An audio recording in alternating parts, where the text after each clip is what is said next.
Okay. Good evening, everyone. This is the first of two meetings that will be held tonight for the Hideout Utah Town Council. The first is a special public hearing, which is required due to a new law that went into effect in June, I believe, regarding how we provide salary increases for professionals in our staff. This will be a few minutes only. And then we'll end this, log out, and everybody else will have to come back in as a separate meeting, because it's required by state law that they're completely separate meetings, which means separate recordings and everything. And then we'll come in and have the regular meeting. So I apologize for that. We're just learning about the law and trying to figure out what has to be done, so we're gonna be doing this.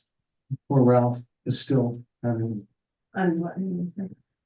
Anyway, so. This is a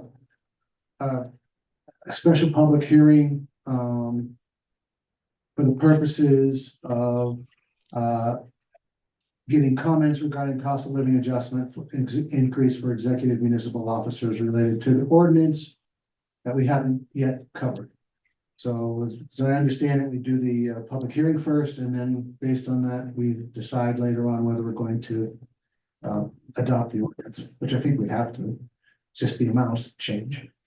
Because it's the law. Anyway, so I'm gonna call the meeting to order. I'm gonna do a roll call. We're gonna talk about this cost of living adjustment. And then, but we're not gonna vote on it. Get public input, and then we will close the meeting and go to the regular meeting. So, Ralph Severini. I'm here. Can you hear me? I've had some issues on my. Yes, we can hear you now, Ralph. Sound good. Carol Hazelton. I'm here. Thanks, Carol. Bob Nailberg. I'm here. Thank you. Chris Byer Here. and Jonathan Gunn. Here. Okay, so we have the council. That's great. I don't know a lot about this, but we're learning about it. But basically, the Utah State Legislature during the general section passed SB 91 and amends Utah code regarding municipal compensation. And we now must publish notice and hold a separate public hearing on proposed compensation increase for executive municipal officers before adopting those increases. And that the law says that statutory officers in municipalities may only receive compensation for services pursuant to the ordinance enacted by the legislative body following a public hearing, which is why we're doing this. Okay. And I apologize, but it is a matter of public record that senior people do have their salaries available to be viewed. It's one of the joys of being in the public sector. So we are looking at a 4% COLA increase for both the city administrator and the director of public works, which moves their new salaries to those numbers listed. They become effective July 1st with the new fiscal year. And again, we're not voting on this, but this is what we will be voting on later in the package. So, first I'll ask council if you have any questions on either the ordinance, or the law, or what we're proposing for increases before I open it to the public.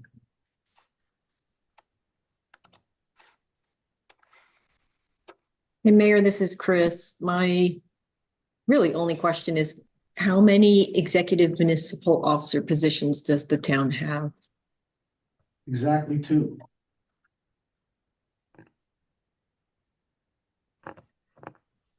And those are the 2 that are listed. Okay, thank you.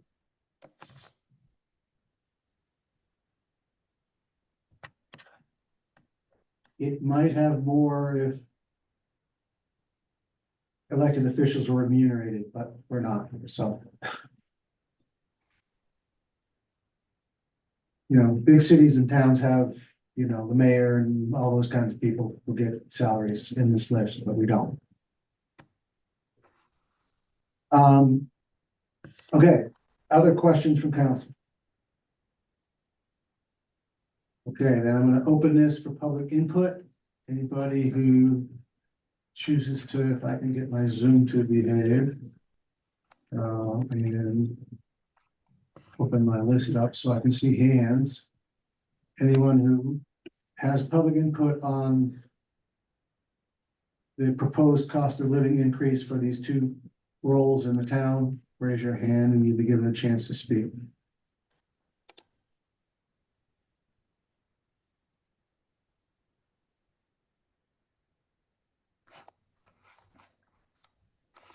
And I see no hands. So I'm going to close public input. And I'm looking at Alicia for guidance here, but from Cameron, I guess, since we're not voting on this, we had no public input, we can close this meeting and go to the regular meeting. That's correct.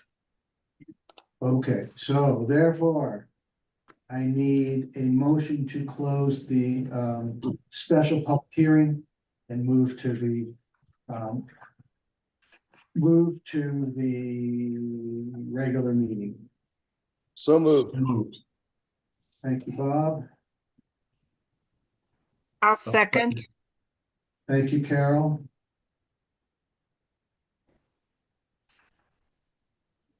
Ralph, Yes. okay, move, okay. Chris, Yes, thank you. And Jonathan, Yes. thank you. Carol Yes, and Bob. Yes. Okay, so now we stop recording. Do we really have to log out or can we just stop recording and open a new recording? We should be able to stop recording. You think we have to leave? Cameron, do I have to actually hang up and start over? As long as Alicia can separate the recordings, I think we're fine to stay connected. I think I can. You can. I've done that before. We just stop. And the next one will have a new timestamp. So I just need to get it to stop recording. Which means I have to go back to Zoom. So, stop sharing. It's first. And there's someplace the rest to stop recording, right? There it is. Right here. There, we'll stop recording. Yes, stop it. I kill YouTube too. Cameron, do you think we have to kill YouTube too, or just? Cause that one I would need to stop it and restart the other meeting. Yeah, I think we're fine to keep it in. We just have to have a recording. As long as we can do that either together or separate, I think we're fine. Okay. Okay. And I'm going to.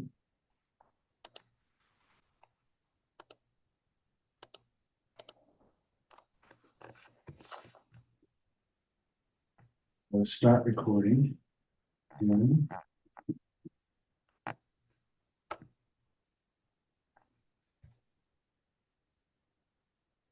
record to the cloud, right?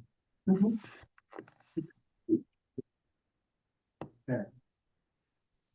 Okay. And good evening, everyone, for the second of two meetings. Our apologies for those of you that are on to give a presentation, but we're just learning about this new law, so I apologize for the delay. But this is the Hideout Utah Town Council regular meeting and public hearing, so let me get that up on the screen for you. Let me start sharing.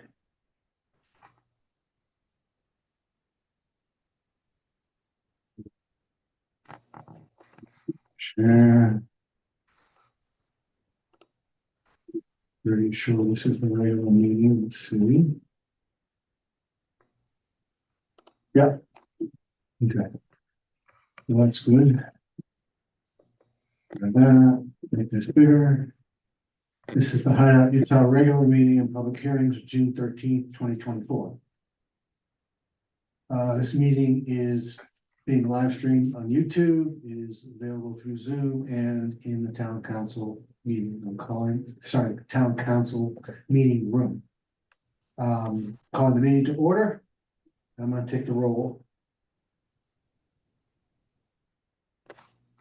Okay, Ralph, Here. Carol, Here. thank you. Bob, Here. Chris, Here. thank you, and Jonathan. Here. Okay. We have the council here, quorum. Cameron's here from a legal perspective, Jan's here from an administrative perspective. Ready to rock and roll.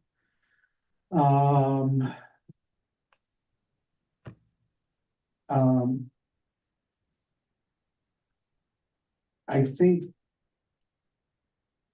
because we have the fire guys on, and I don't want to hold them up all night. That's on here somewhere. I don't know where that is. It's down there. Down there, because we really need to get in the habit of moving those to the top, okay? For the future, let's keep, so I'm gonna reorganize the agenda a little bit so that the folks that are here to present get to do that, and they don't have to spend 3 hours listening to us talking about other things unless they choose to. It is a public hearing, a public meeting, but my thinking is the fire guys may have something better to do than like put out fires. Than listen to us talk. So can you tell me what item number that is? It's the second agenda item. So I'm gonna switch to that as our first topic, and then we'll get back into order for the agenda. We've got on the phone tonight both Clint Nearings and Troy Morgan from the fire district. We're glad to have them.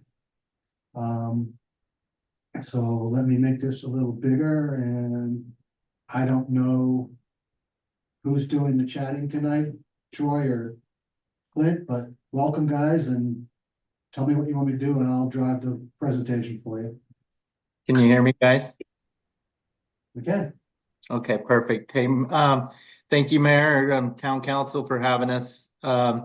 Speaking with Chief Hells about a month ago, we wanted to get out to all the cities and towns within Wasatch County and just kind of give a brief wildfire outlook for our 2024 wildfire season. So as you know, we've had a couple good winters the last couple years, which it's a good thing. It's taken pretty much the most of the state of Utah out of drought status, which is good. But with that also comes, we have a lot of growth. So the warm springs, the wet springs, the good moisture throughout the years has left our grass crops and our sagebrush very, the growth is tremendous. So that causes kind of a little bit of concern when you start looking at wildfires.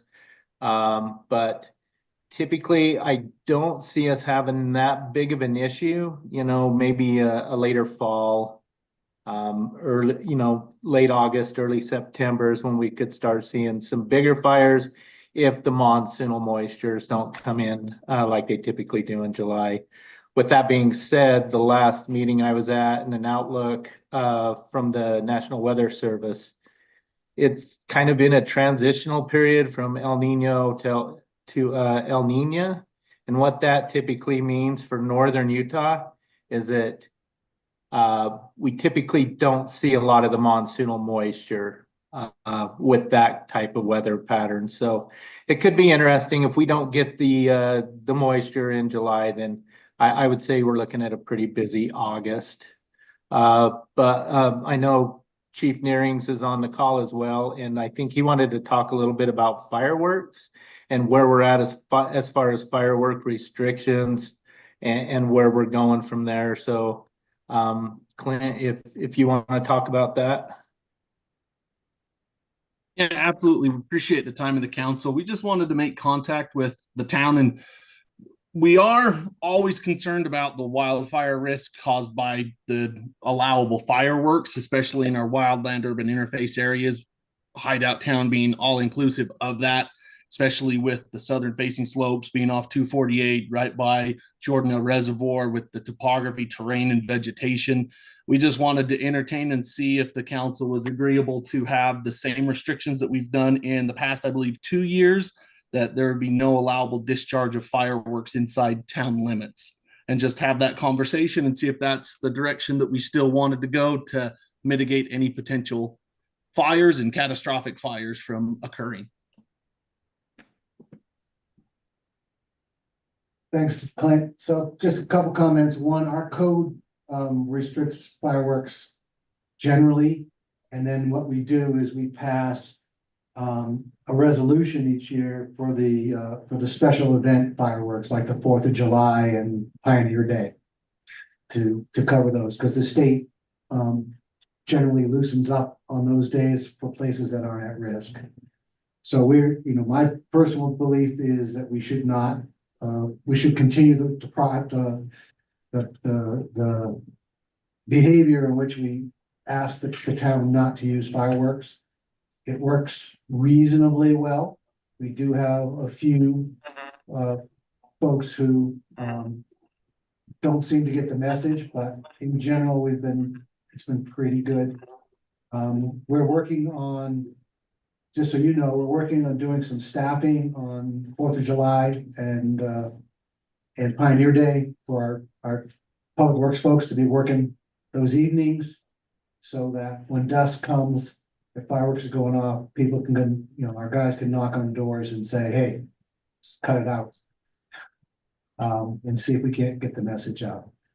We did talk about this in council a couple of weeks ago, a month ago, I guess, because it's been a month, feels like a couple of weeks ago. But yeah, it's on the agenda for us to talk about tonight, and I'll let council speak up, but I think it's a great idea to keep the policy that we've been following up. But Mayor, this is Chris. I thought we did this last month. We had the sheriff out. He committed to, enhance patrols if that's what we want for, these holiday times where people tend to set off fireworks. I thought we covered this already. I think we did too, Chris, but for some reason it's back. So I don't know if we missed something last time, or we talked about it but didn't approve the ordinance. I don't know. Alicia, I don't recall. Contact, see if that was the direction, so we can reach out to law enforcement, because they would be the enforcing authority, with us providing the backing of state law to it. So just to open the conversation and just make sure that is the direction before we get to the allowable sale and discharge dates.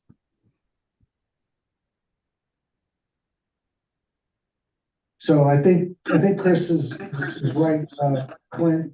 I do believe we talked about it as a council and we were all strongly supportive. And so we'll redo it again in case we missed something last time, because for some reason it did end up on the agenda again. So I don't know what we did. Do you want me to answer? I Yes. think Cameron can answer as well, but so the first one that we passed, Yeah, that's like an overall for the whole town for fire restrictions in the WUI. okay. But then this one that we're passing tonight is to restrict the 2 holidays. So it has to be 2 separate things. Is that right, Cameron? Yeah, and unfortunately, we have to do the resolution for the 4th, the 24th, New Year's, and Chinese New Year every year. The legislature restricted municipal authority to prohibit fireworks for those days. And in order to restrict them on those days, we have to pass a resolution every year. So there's our answer, Chris. We did it, but we didn't do it. Yeah, okay, so I'm okay moving forward with what we need to do tonight, but Mayor, we did talk to the sheriff and he did commit to patrols. We just had to ask him. Did somebody follow through on that yet, or is that something that's I've talked with Dave. I didn't, we can. I have not reached out to the sheriff's office. I will take that on. because it is a law enforcement. It's not, I mean, Public Works, we love it, the fact that Public Works team may be more available, but I think this, I mean, Cameron can correct me if I'm wrong, but I think this enforcement is really law enforcement around fireworks. Yeah, it can be either. It is a criminal code violation for the state and for the municipality. We can also choose to enforce it civilly if we need to. So I'll reach out to the sheriff's office. Chris. Let's get them out here Chris- cruising around and easy to find, because like I mentioned in the if- last if meeting, they the can- last time if I they had to can call the spare sheriff's manpower, office.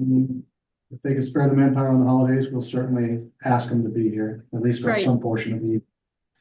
So Mayor, last time I mentioned that I had to call law enforcement, over the winter for traffic accident. It took 30 minutes for them to come up from Heber. So I think it's going to be very important that they have deputies nearby, especially on July 4th and the 24th.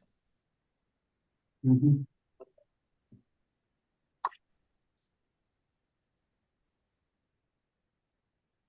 Okay. So Clint, we're with you. I hope your other municipalities are as supportive.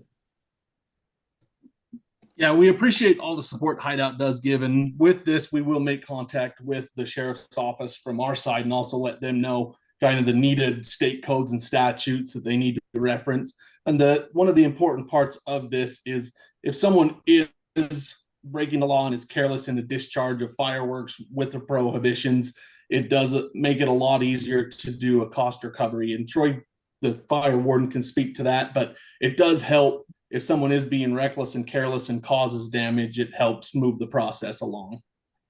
Yeah, that's correct, Clint. So if they do break the law and cause any property damage or any type of fire suppression cost, then that gives us the ability to give them a citation as well as go cost recovery for any property damage or any suppression costs. Could I make Okay. a comment here? This is Carol. I've made this comment before. My home overlooks the parking lot at Ross Creek. And in the past, there have been people who think that because the parking lot's there and there's no vegetation, that they can set off fireworks. So could you please coordinate with Jordanelle and make sure that somebody's down at that parking lot? Because many, many times in the past, they have set off things. Yeah, I can get a hold of Jason, the Jordanelle Park manager. So fireworks are illegal on any state or federal land. So state parks, they're not allowed. So I believe that parking lot is part of the state park. So I will get a hold of Jason and just give him a heads up, maybe have somebody patrol that over the holiday. Okay, that would be great because there are quite a few homes that are close to that. Yes, for sure. Okay. Anything else from the fire district? No, again, thank you very much for allowing us the time.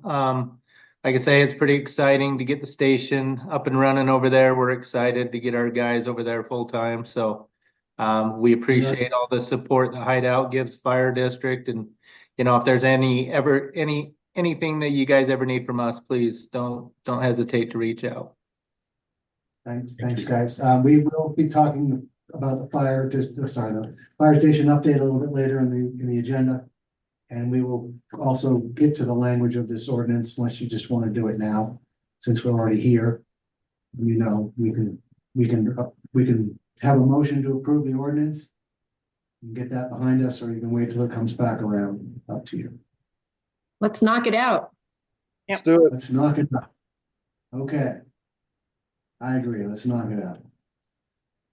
All right. So here is the ordinance resolution.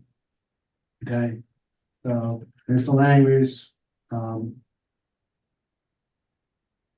Prohibits the discharge of common state approved explosives, fireworks, except around certain holidays, but allows municipals to close a defined area to fireworks due to historical hazard condition.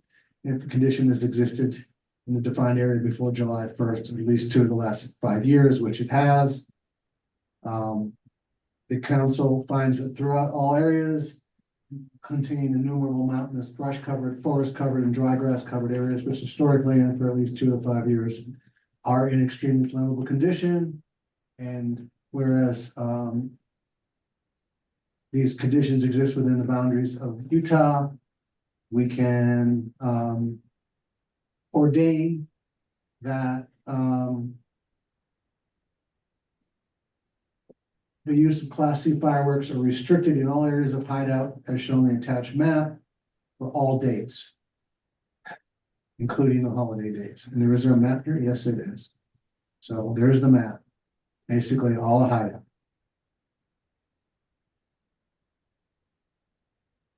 And if you're all good with this, then I need a motion to adopt this resolution. So moved. Second, Thank you, Chris. This is fireworks. Jonathan, Yes. support, yes. Okay, Carol, Yes. okay. Ralph.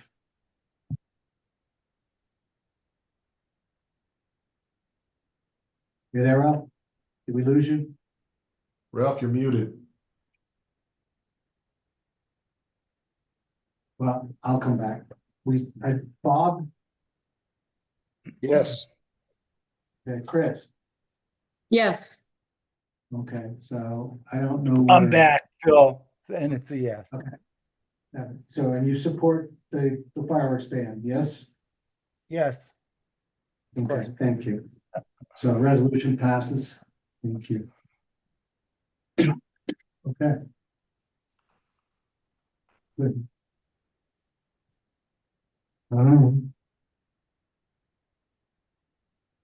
Get up to the top. Like that. Like that. Like that. Good. Thank you. Thanks to the fire district for that. Now we're back in the flow of the meeting. So, let me make that a little bigger. And the first thing we have is the minutes of April 11th Town Council to look at. To be perfectly open, I haven't had a chance to properly review them because I've been traveling and didn't get back till late last night. But I'll open it for council who have, if you have comments or questions about the minutes, this would be a good time to do that. All right, this is Carol, and I have 2 comments. On page 5, line 38, you could scroll to that. Sure. It's Um, just, it's a total typo. It should be she, instead of SHEH. It's just somehow an extra H got in there. Page 5, line 38. Uh-huh. Page 5, you're on page 8. Oh, okay, I'm sorry, I was at page 5 of the minutes, not page 5 of the package. I apologize. Right, I think, yeah. Okay, Yeah. yeah, Shay. last word. Yeah, see that? Yeah, get the H out of there. Thank you for catching that. Okay, and then there's one other one that it's just maybe a better clarification on page 10 of the minutes. Page 10 of the package or page 10 of the minutes? I think it's the minutes. Yeah, I think we're working with minutes.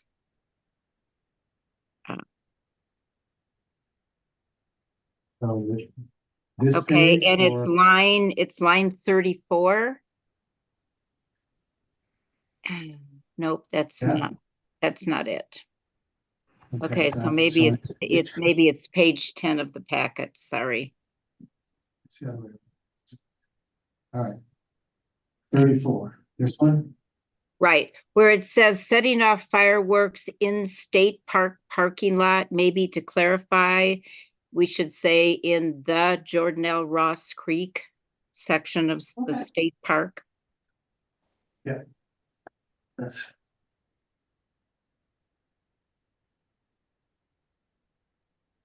So in the Jordan L. Ross Ross Creek, Creek section Yeah. of the state Ross park. Creek, state park. Okay, State Park, yeah. got it. Okay, Yep. that's it. Thanks, Carol. You're welcome. Other comments on the minutes from the council? Alicia, As this usual, was I not, thought they were great, Oh, there- but yeah. I have a couple of follows after we vote on it.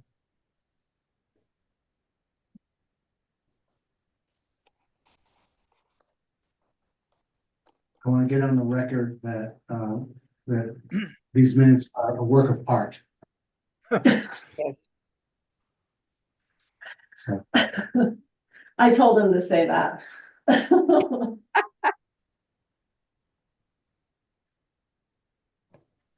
okay. If there's nothing else on the minutes, then, and I don't get to vote on them anyway. I need a motion to, adopt the minutes of April 11th. Also move. Okay, well. I'll Motion, second. Chris second. Okay. Jonathan, Yes. Bob, Abstain. I'm sorry. I'm gonna abstain. I don't think I was at that meeting. I can tell you if you're at that meeting. It says so right at the top. He was not there. That's correct. And Carol, Yes. thank you. Chris Yes. and Ralph. Yes. Okay.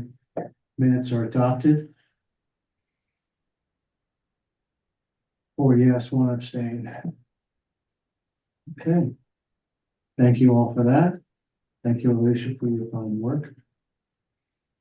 Okay, the next item is the budget for Yep. fiscal year. Mayor, can we just do Oh, it? sorry, Ralph, you had a follow-up. Yeah. Yeah. Go ahead. Sorry. Yeah, I mean, I always like to catch at least what we need to, some of the things we need to follow up. I'm not saying Yeah. catch all of them, but yeah, a couple of things. The with Comcast or any of our internet providers, we should make it, we should just have a regular report that we ask. And I think that's on line 26 of page 8 of 15. So can we make that a regular, Alicia, just, every 6 months, ask both our participants to produce Okay. a report? It hasn't come an back, so. But we can Yeah, I do mean, that they've for, agreed, so I just want to make it kind of official, and then we can send out emails before we ask for the report. So we know how many times they're actually down. Hopefully not at all, but we know that's not always the case. Right. And then the other major area, was there any updates on the speed control measures from that meeting Sure. or the past meeting? Yeah, we can do that. There's been several speed signs have been put in multiple locations, including Longview Drive on the straightaway between Rustler and Chris's house. There are more that have been put in on Shoreline Drive, on the straightaway between Deer Waters and the state park. Or vice versa, depending which way you're going. There's a new street light that is up. It has not yet been wired by Rocky Mountain Power, but we're getting that done. At the entrance there, there are a number of warning signs that have been added around the roundabout. There are more coming in at the curve by on the way up Longview past the golf course maintenance area. I talked with Dan about those today. And we have a bid and a request for proposal in progress for both the crack seal repairs that need to go on with the roads as well as the striping that we agreed to do. So that'll come probably August-ish as far as the new striping, once we get through the bid process and get those guys working on the roads. Well, So that was that's- good, Mayor. Thanks. So that's what's gone on so far. So, and Dan has, in addition to the speed signs, Dan has also put solar flashing lights on a number of the go slow signs. They're visible in the day, they're highly visible at night, but they're also visible in the day. They do cause you to think for a second. We had not yet addressed the idea of putting in, because we want to get the striping in first, about putting in the T-ball tubes down the middle of the road to act as a barrier, but we'll watch that as it goes. But so far, we've made some progress in all the signage, and I don't know that we've gotten any new emails about speed control since we started doing that stuff. So we seem to be making progress there, Ralph. That's great. Have we gotten any input from any of the residents who have, come to the meeting and shared their opinions on things? We haven't, which I'm taking as good news, because usually Yep. folks let me know if they feel people are being horrible. I did see something on one of the social media that, but I'm not sure if it was in our area, so I'll leave that for another comment, but that spurred my. The town doesn't use social media as a mechanism for communication with the town. So people can call the town, people can enter a comment on the website and enter a comment on the app. But we don't use social media input as input for our team. We don't look at it enough to have it Yeah, I be hear you. a I robust can say as an mechanism. impacted resident, the speed sign at the corner of Overlook and Shoreline Drive, I think it's had a positive impact for whatever that's worth. Thank you, Jonathan. And Mayor, Yeah, I was contacted by a resident who lives on Lasso Trail and thanked the town for putting up the 2 signs near Rustler. Good. So we're working on it, and I say there's more coming.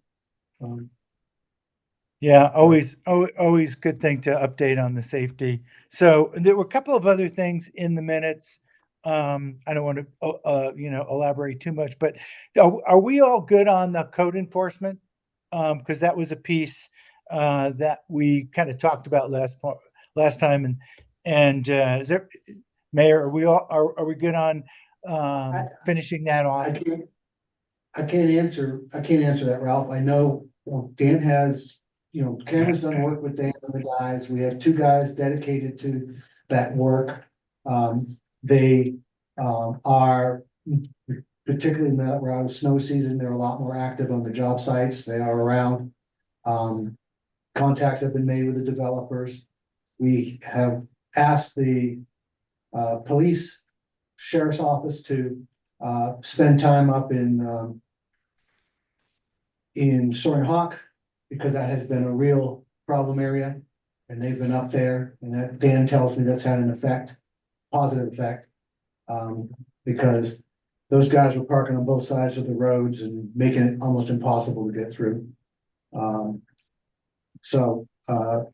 I think we're making some progress on that, Ralph. And our new fine schedule is also impacting their attention to detail, because we're not charging $50 anymore, we're charging 500 or 1,000. And that seems to get people's attention. So. I hope it stays that way.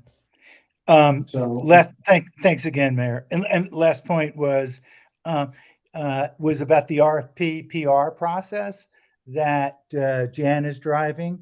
You know, at some point, do we need an update on where we're headed with that? Well, Uh, we'll cover that in there is some money in the budget for the 24-25 session for that.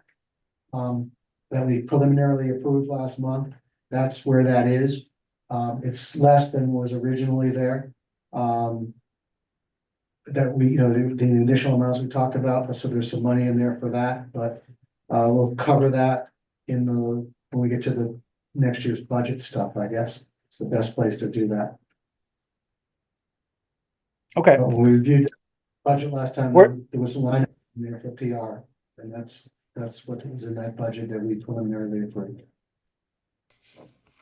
okay, those are my 4 items worthy of follow, I guess. Thanks, Ralph.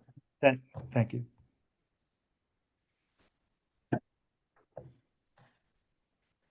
Okay, so now, I guess, if there's nothing else from council on the minutes or the follow-up items, I'm sorry, it was a line item there, I just jumped right over it. I actually do have just one comment. I had the same questions that Ralph had. But one of the things about Comcast, they were going to make available a map of where they were going to be putting their lines and possible posts, and said that that would be available at our next meeting, which would have been May. And I don't They have- think anything. I was trying to come back on that before, Carol, thank you. Yeah, Comcast has not come back, period, with anything. Polly has reached out to them, to see if they want to come back. So far, nothing. So I don't know if they've decided to abandon us because we're too tough, or they're just not gotten around to it yet. But they have not come back with anything in response to the review that they did for us a couple months ago. So they are, at the moment, they don't have a permit to do what they asked to do, nor can they do it. Okay, thank you. Okay. You will see Rocky Mountain Power doing some pole work in the town. They have come in with a permit to do that. They're upgrading some poles, part of their fire control plans. They're gonna bury some lines, which is great. So at least we may see some improvement in the view sheds in some areas as they work on those poles where they can bury. So there's gonna be some work going on with that. So you may see some activity around the power lines. That is permitted and is happening, but that is not Comcast. That's Rocky Mountain Power working on the power lines.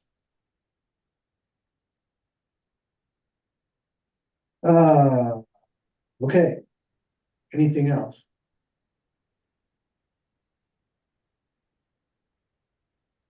Okay. Then I'm going to jump to, this is the budget for this current year. As you all may remember, the budget process requires us to restate the budget and move money around as much as we can appropriately so that that the budget amount adjustments and the revised budget come closer to what really is happened for the year. So I'm gonna leave that to, I guess, we looked at this last month, but this is the official one. So Katie. I don't know, Hi. can you do Yeah, Hi. Mayor, thank you very much.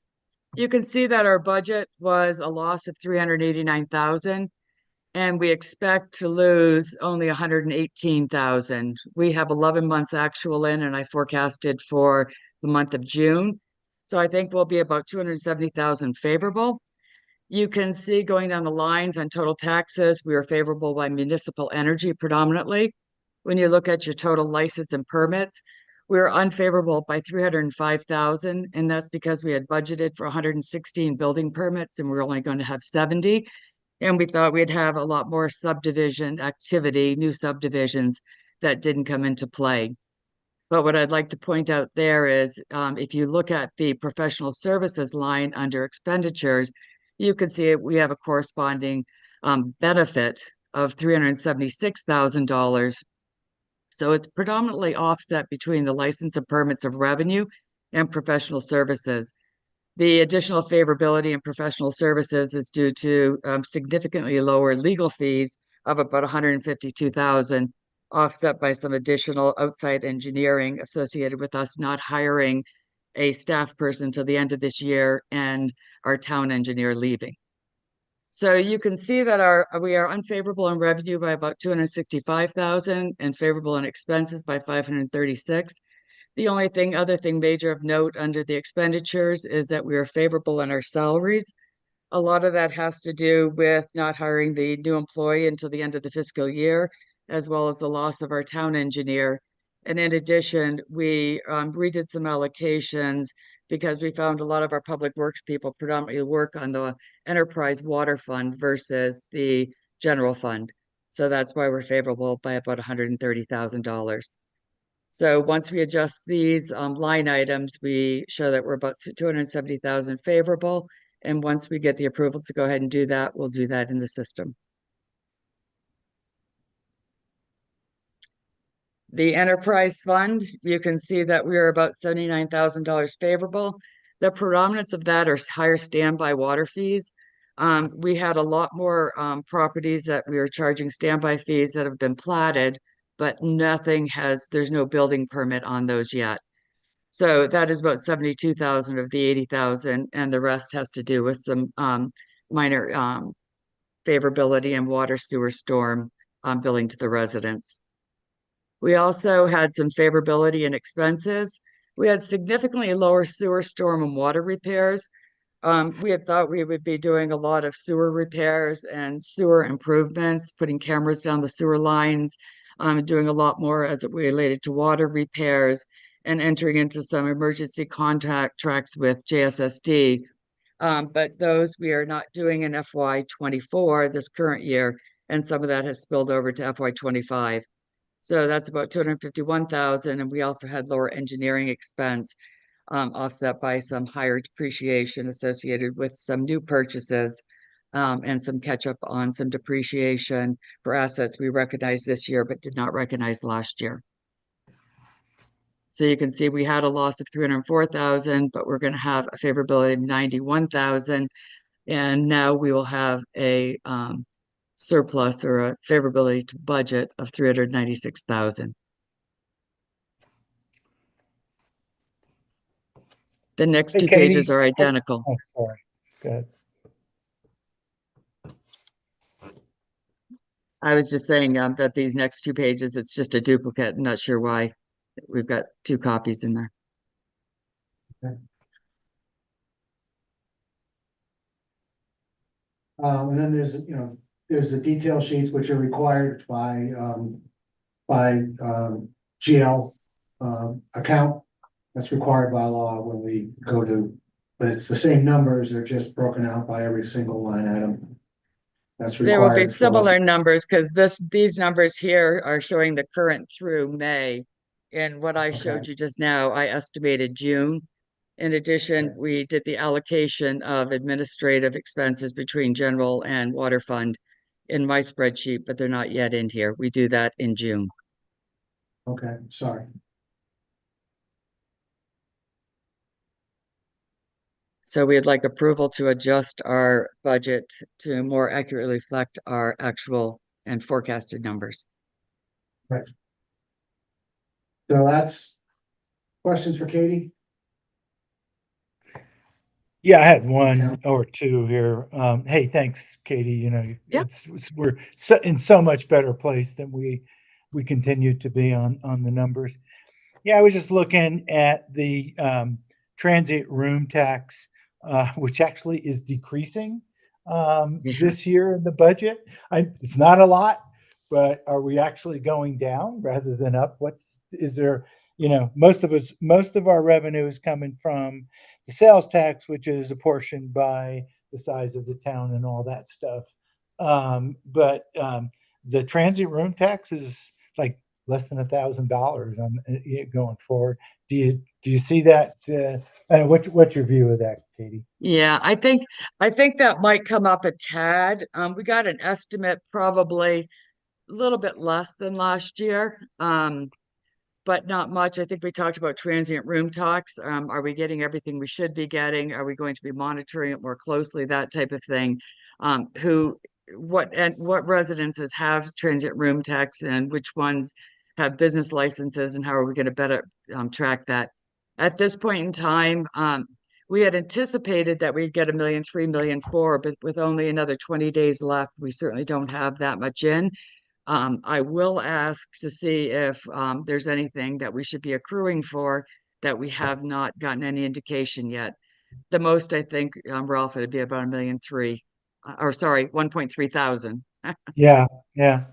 Well, I was thinking, is there something that other towns are doing to track that better? So, hey, listen, we just passed allowing short-term rentals in Deer Spring, so this is a really good time to up our game in collection, I would think, anyway, and improve our ability to do that. Anybody that you feel is like worthy of checking out in terms of how other folks are doing it, because now we're coming into an area we can probably improve this line item anyway. And we can look at how neighboring and Park City does it. How I know other people do it, other towns that I'm familiar with is, they do look at the business licenses and then go see if they've got any revenue coming in from them. If not, we could ask the question as to why they're not renting if they've got a business license to do so. We also know that we have people that are renting that don't have a business license. So it's really trying to figure out how it is to tie those together. So we Mhm. have asked for some information from some database to be able to do some more analytics on that, and hope in the future we can give you a little bit more information.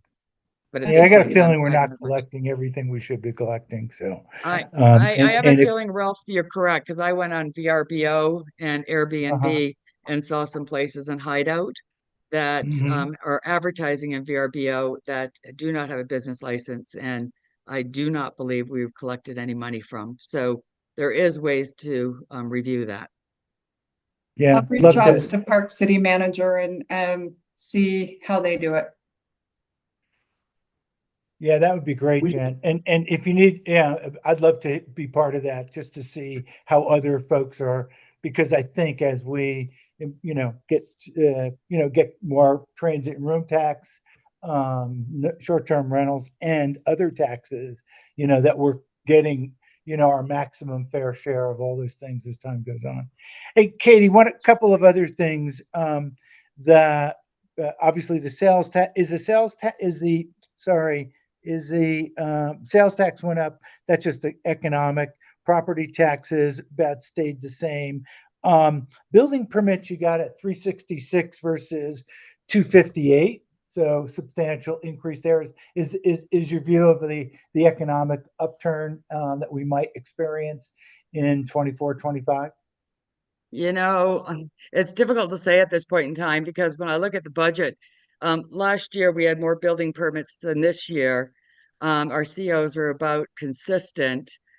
We are looking at about 85 building permits, I believe, for next year. Until the interest rates come down a little bit, I think we're still having some issues. So Yeah. that's why we've got so many less building permits than we thought, as well as subdivision fees. So do you think we'll actually achieve the 360 range of things or? I've been reviewing that with Kathleen Hopkins and Carrie Wilson, and we've been monitoring that closely. As of the end of May, we had 48, but there was 20 in the hopper, and 16 of those were just pending payment. So as long as we can get the payments of those in over the next 20 or 15 days, I'll go back and see what we might be able to do to push those forward. But we did only have 48 through the end of May, but we have solid plans to get the other 20 by the end of June. So I'm hoping, yes, we should be able to get there. Yeah, so I'll cross our fingers here as the Right, and economy changes. They just announced potential interest rates. Hey, last item, I don't want to belabor this, but there was a 211% change on a smaller number on IT, admin IT. What is that? yeah. I'm an IT guy as well. So where did that ring the cash register here? We had some additional IT expenses associated with a program that was purchased. Or a couple programs that were purchased to help the Public Works Department as well as the engineers. So it is more automation and more help for the Public Works building and the Public Works people to be able to identify, what the projects are, the estimated time, and it's a project management tool. Specifically associated with the question you asked earlier, Ralph, which has to do with citations. It's an automated tool for the guys for citations that we're getting up and running. So it geolocates them, it tells them what lot they're on, tells them what position they're at. And it comes a drop-down menu with the citations and records all the information, so the guys don't have to take a bunch of notes and come back and rewrite it. It creates the citations automatically. So That's cool. that's one. That's one. Anything to, take care of the mundane tasks. The other thing, Ralph, is we have spent some money on some additional security issues, which I'm not going to talk about in public. Yeah. But, Okay. That makes sense. We've had to do work to continue. The folks that are bombarding all of us individually, families and whatever at home in our mailboxes with spam and trash and hidden programs and all the rest. They're not just doing it to individuals, they're doing it to municipalities as well. So we've spent money on upping our security on our town system to help keep the hackers away. Yeah, government's one of the hardest hits. I just left a major security conference I've been traveling the last 2 days in Philadelphia. So yeah, good stuff. And Ralph, if I could just step, I also think that is one of the line items where I said that we had to do the allocations for June. So in the water fund, we're about 12,000 favorable. I need to do some allocations between those at the end of June. So you'll see that number go down in the general fund and moving it over to the water fund. Yeah, and I definitely applaud our legal expenses staying in check. I mean, because that's a big baby in terms of percentages here. So yeah, good. I have some suggestions. We won't take a part of this meeting, but I've been working actually fed our ordinances or some of them into a Gen AI model. I don't know if anyone heard about generative AI, and it spit back information that we could probably use for developer questions or town questions. So there's some real interesting ways to create additive information capabilities for our folks on the town staff. And there's a lot of real interesting stuff. Leave that for another day. Anyway, thanks, Katie. Really appreciate it. Anytime. Okay, any other questions from council on the budget before I open it up for public input?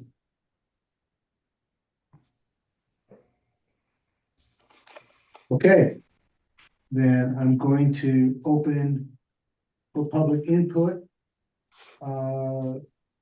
Any comments you have on the adjustments to the current fiscal year budget? If you would, I can get this to come up. If you raise your hand, you can certainly ask questions regarding the budget adjustments that have been proposed.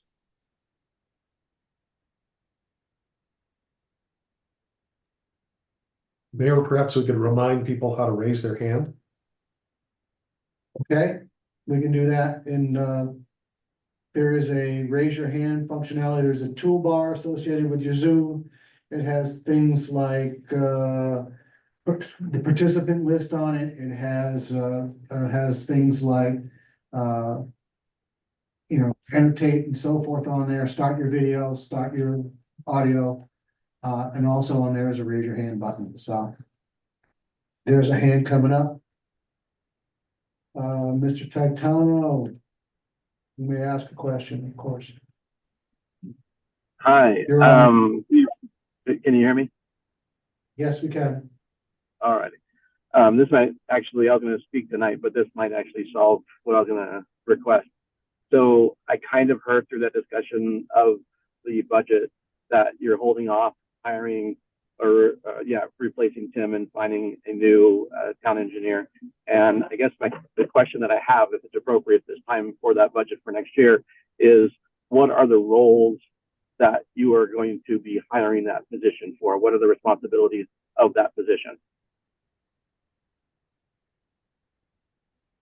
That's a fairly long answer. That is that's something we have posted publicly on the website for roles, so we can find that and get it to you, but there's multiple activities associated with the city engineer position.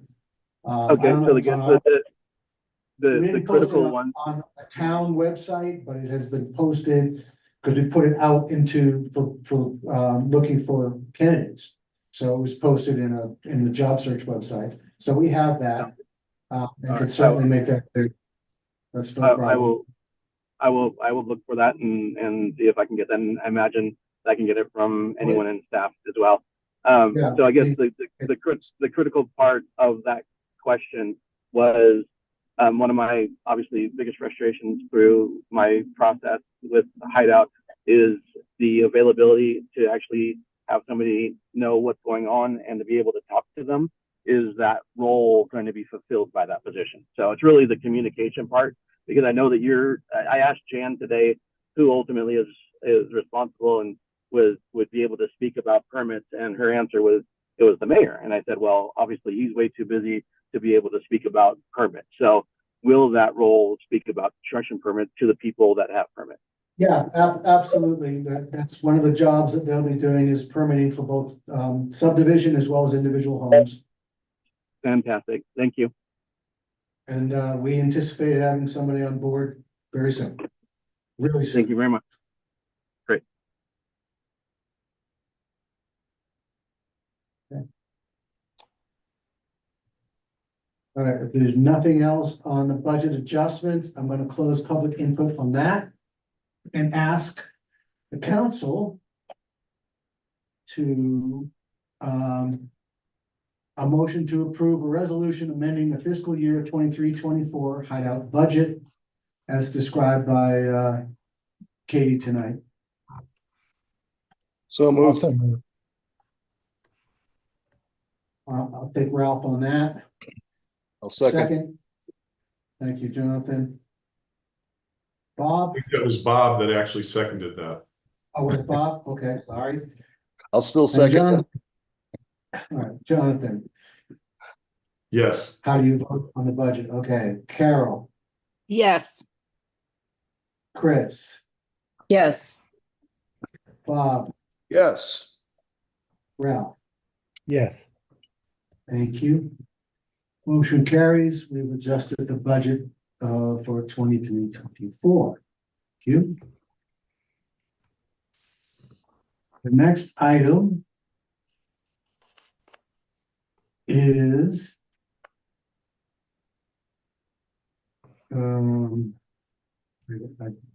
sorry, I didn't get this big enough to see what I'm making big. Next item is discussion and possible improvement of an amendment of lot R3 of Hideout Canyon Phase 8 to relocate a 20-foot wide limited common area for the driveway. So Thomas will take us through that. I'm sure he's got it all drawn out in here for us. So let's get it out here and let Thomas help us out. So Thomas, it's on you. Right, so as you noted, this is for Hideout Canyon Phase 8, Lot R3. This is an amendment to that subdivision to relocate limited common area for a driveway. This project originally came to the Planning Commission back in November of 2021, and at that time, it was noted that the reflection lane, kind of across the street from this, the intersection, was actually built over a lot and not in the public right of way. So at that time, the Planning Commission and legal and planning staff recommended that the applicant try to work with the owner of that property to see if they could do a subdivision amendment that would be all encompassing to get everything done at one time. The applicant attempted to do that, but the owner of that property, which is Mustang Development, wasn't ready to do that amendment at that time. They've got an easement that at least serves as a Band-Aid for right now. And so the applicant wanted to come back and propose this amendment to just move the driveway. So all that we're looking at tonight is the amendment to move the driveway. If you look at that image in front of you, you can see that the initial limited comment for the driveway went dead center into that lot, that condo lot, which is a little bit of an odd place for a driveway. Typically, they're off to the sides anyway. So their recommendation or their request is to simply move it off to the side, as you can see there. It will remain 20 feet in width and simply slides a little bit to the north or to the left of the house. If you scroll down a little bit, we've got a couple of noteworthy items. Again, this is probably more typical for a house to have the driveway on the side. So there's nothing unique about this request. It's really kind of getting it right. It's really about getting the form right. We did add some conditions. If you scroll down a little bit, some conditions regarding that this has to be reviewed and approved by the HOA Design Review Committee, the DRC. The slope cannot exceed 10% per town code unless approved by the town engineer. The applicant has to confirm that no utilities exist, and again, sign off by the HOA is required because it is common area, which is owned by the HOA. If you scroll down a little bit more, the Community Preservation Association, I won't read these, but they requested that some additional conditions be included in the resolution. Those have been added to the resolution and fully incorporated word for word. The recommendation by the Planning Commission was positive, that the town council should review these materials and consider adopting this amendment as presented. And then the draft minutes from the Planning Commission are there if you wish to read that. Okay. It's a pretty straightforward. Questions anybody has for Thomas?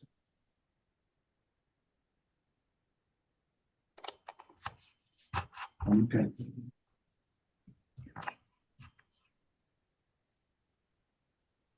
Thomas, if we approve, they still have to go through the HOA, the winders. Is that what I'm reading here? I just wanted to HOA double does check. have to sign up and approve it. That is correct. Yeah. And This that HOA. occurs. Yeah, post our approval. That's correct. And then they'll need to sign off. I think they sign off on the plat as well. So that is correct. So they have been contacted, Ralph. I mean, they've already provided feedback, so they're not unaware of this.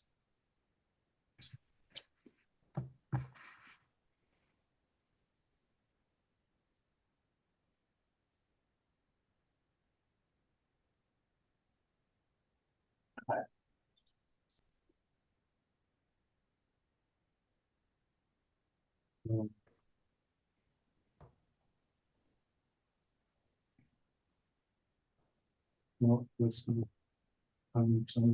I think, Mayor, the applicant Chase Winder is here. If you want to hear from him, he may have some input as well for this. I think his hand is up. Certainly, I'm sorry, I moved the screen. So Chase, yeah, by all means, you're welcome to comment, Chase. I hadn't opened it to the public yet, but I will. So. Yeah, thanks so much, Mayor. Hey everyone, this is Chase Winder. We are excited to move into this home. It's almost completed. I just had newborn twins, a boy and a girl, and really the reason we were requesting this plat amendment for the driveway on the left is just to make it safer one day for when our kids are playing. Had the driveway been on the right, that would have made it closer to the intersection that winds its way down to Reflection Ridge. So, you know, not a lot of traffic, not a lot of homes down there, but just wanted to keep the kids safe on that. And obviously, a driveway in the dead center of a home is really not functional or form practical. So we had to pick a left and a right. So I recuse myself as an alternate on the planning commission from this. I'm just speaking on behalf of an applicant request to you all. So just looking forward to having your support and approval of this amendment, and then we will get it submitted to DRC for final approval. Hopefully, you know, they also understand this, and then we'll be submitting for our CO to move in as quick as we can, as we're almost done. So just want to thank you all for consideration of this resolution and proposed plat change. So that's all I have to say. Thank you. Okay, I'm still on the wrong resolution, this thing's not behaving right. It's not that item 2. When I did that, it went to the fireworks for some reason. There it is. And then it should be underneath the. Not the minutes, the resolution. And the resolution is right after that exhibit. That's there. There it is. Okay.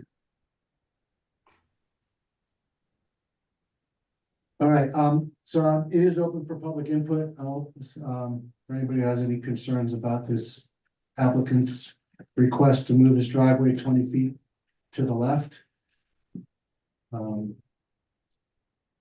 Raise your hand and give you a chance to speak.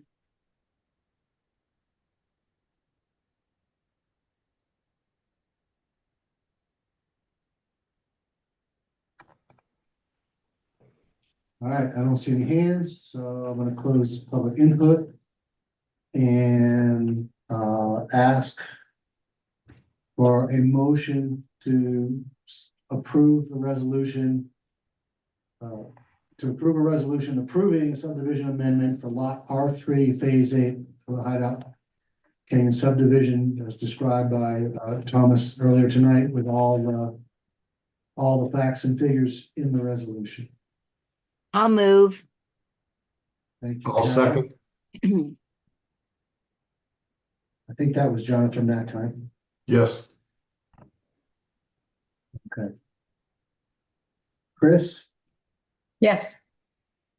Ralph, Yeah, glad to get Chase officially in town as soon as possible. Yes. Carol, Yes. Jonathan, Yes. and Bob. Yes. Thank you. All right, Chase, good luck with your HOA efforts. Thank You're you. in.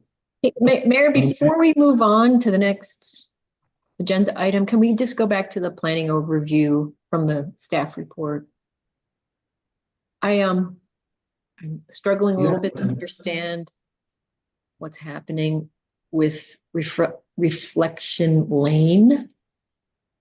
It was not built according to the approved Hideout Canyon Phase 8 plat, but rather built directly across the street from lot R3 and now bifurcates lot 6.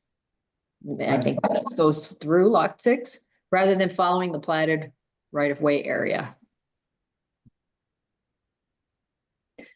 Right, so when they built Reflection Lane, they used lot 6 as the tie point. So they have to replat to reflect that, a couple other changes.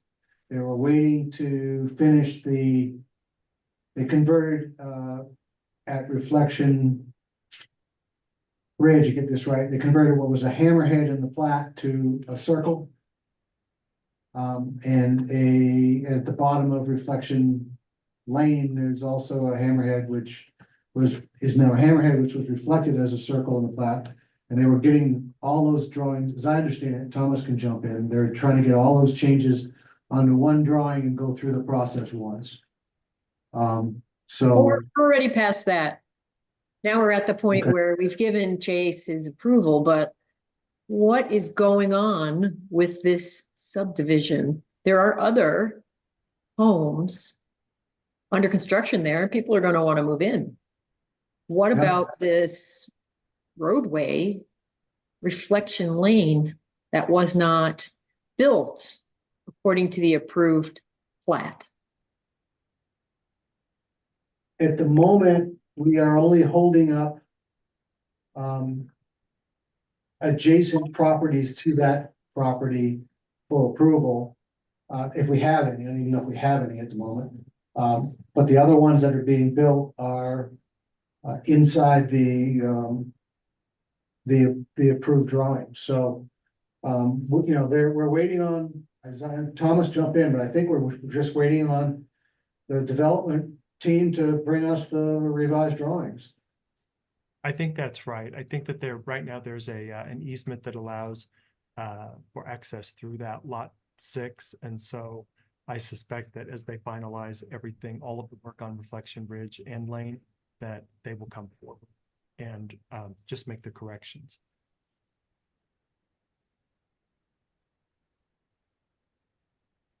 So the ones that are being approved, Chris, you know, I've been through Adora. We've agreed that the ones that are not connecting to that lot 6 can go ahead. So they're going ahead. And we keep reminding the developers that they need to get the revised plat in front of us, so it has to get recorded. And we don't have it yet. So that's where we are.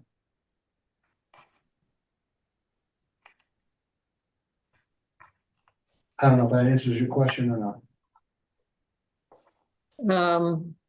It does. I guess it does answer my question. So are there particular lots that would be impacted now that lot 6, whatever, who owns those lots that would be impacted by this building of reflection lane that's not according to the plat? Are there specific homeowners, or is this the developer who owns the lot that would be lots that would be impacted? Does anybody know?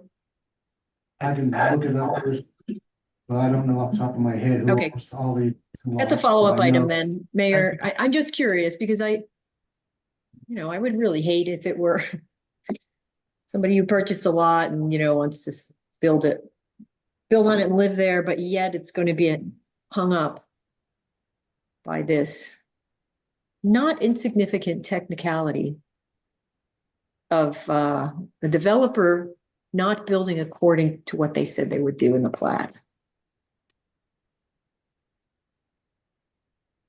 Oh, Scott Dubois, please go ahead and make a comment. My only comment is that the thing that is on the agenda is moving a driveway. This discussion is not on the agenda.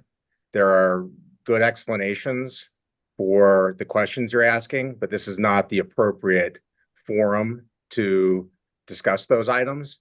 And Lou's talk about whether the developer did this or the developer didn't do that, it's not appropriate for this item. And, we're happy to engage in a discussion about that. By the way, I'm Scott Dubois. I represent Mustang Development, who does not own lot 6. But there is a recorded easement going over lot 6. It's a private road. And so there are multiple explanations for the current state of things. But again, this has gotten far afield from whether you're going to approve a 20-foot driveway being moved from one place to the other, which, by the way, was already moved without getting approval from the town, without getting approval from the HOA, without complying with the plat. I mean, the driveway has already been constructed. So I'm curious why nobody's asking questions about that. But we're not here to oppose moving the driveway from one place to the other. We, in fact, agreed to try to cooperate in any way we could to make it unnecessary to get a plat amendment. But in any event, I would just encourage everybody, let's focus on the agenda item and not devolve into questions that aren't before the council. So thank you so much, Scott, for joining the meeting. We're always glad when you're here, because always happy to have a representative from Mustang to be able to actually ask questions to. I would say we've already approved that and prior to my question. So we moved on from that agenda item. I'm simply asking a question to staff, to someone, to the council and to the other staff members that are here about a staff report that was presented to me in this meeting. So I do not agree respectfully that it is not something to discuss in this meeting, but I do accept the fact that you are working in good faith towards whatever resolution is necessary. And that was really the thing that I want to hear. So thank you for providing that explanation. And Chris, if I can just follow up really briefly, this is the council meeting, and so it is appropriate for the council to address any questions they have. It's really not the public's place to tell the council what they can and can't discuss. And I don't know if you can hear me. Yeah, we can hear you. It's not my intent to try to tell the council what they can and can't discuss. Of course, you're welcome to discuss anything you'd like. What I'm just trying to note is this is a completely separate discussion that has nothing directly to do with the agenda item that is up for discussion.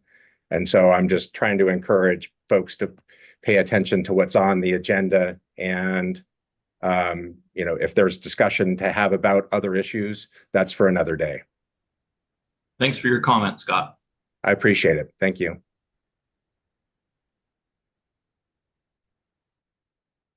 Okay. I'm going to move on.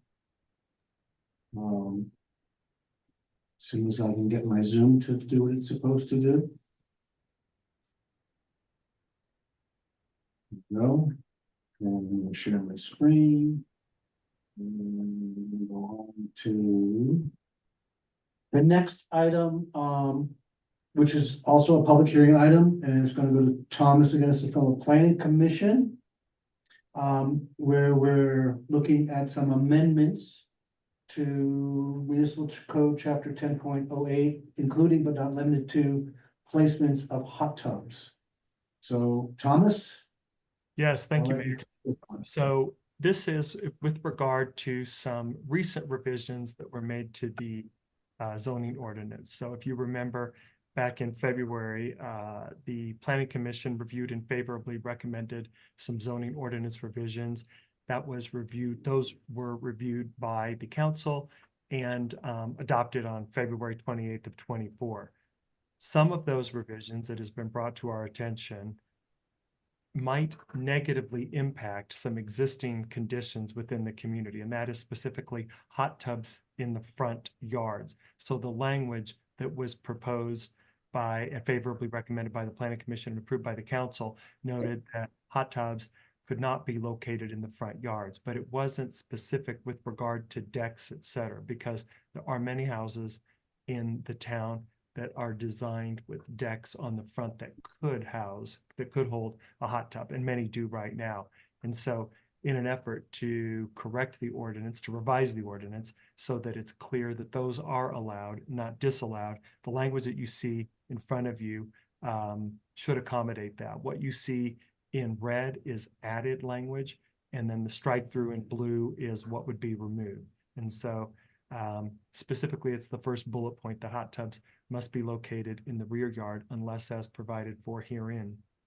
No hot tubs, swim spas, or swimming pools are allowed in the front yard or side yards of any structure unless situated on an upper story deck or balcony that is integral to the building's architecture. So this is really to make that correction. The second bullet notes that all of these hot tubs, swim spas, pools must meet a minimum 5-foot setback from all side and rear yards. That one was added because there was also recognition that some of the setbacks, some of the rear yards in the community are pretty small. And if the structure, the hot tub, the pool, the spa, had to meet the building setbacks, they might not be able to put anything back there at all. So 5 foot was recommended for side and rear yards. So it gives a little bit more flexibility. That's primarily this change. Again, this is a change to the ordinance that was adopted back in February. So Thomas, can I ask this of you? Is the language balcony that is integral to the building's architecture, does that imply, and should we, and if it implies but doesn't state, I think we should state that the deck has to be designed to hold the load. We really can incorporate that. That's interesting that you bring that up. We had some back and forth internally, and we decided not to put that in because the decks do have to be designed pursuant to building code, IBC, to hold it. And so we left it there, but we could be more explicit and cover ourselves and note it here if you wanted.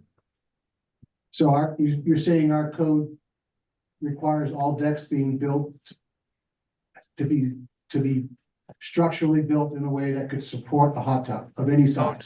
Not necessarily, but if they did want to locate a hot tub there, they do have to build it according to IBC standards. So if you thought that could be covering ourselves here. I see what you're saying. I don't know, Cameron, your thoughts? I don't think it hurts to be redundant there, because that's the biggest risk when you're putting a hot tub on a deck. If you moved in and you don't know how the thing was built and you just do it, because you don't get a permit to put a hot tub up. I don't know, at least I don't think we get a permit to put a hot tub on a deck here. I think people can just put them in. And we need something to make it clear that. Because it's particularly in a multi-unit structure, it's a risk not only to that unit, but others, because they're attached.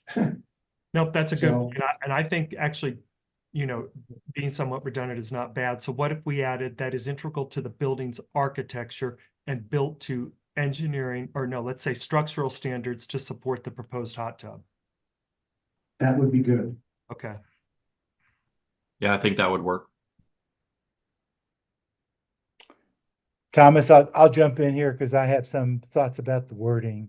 I know you added the 5 foot setback from all side and rear yards, which tends to be reflective of the 10 foot setbacks that we have in our original code.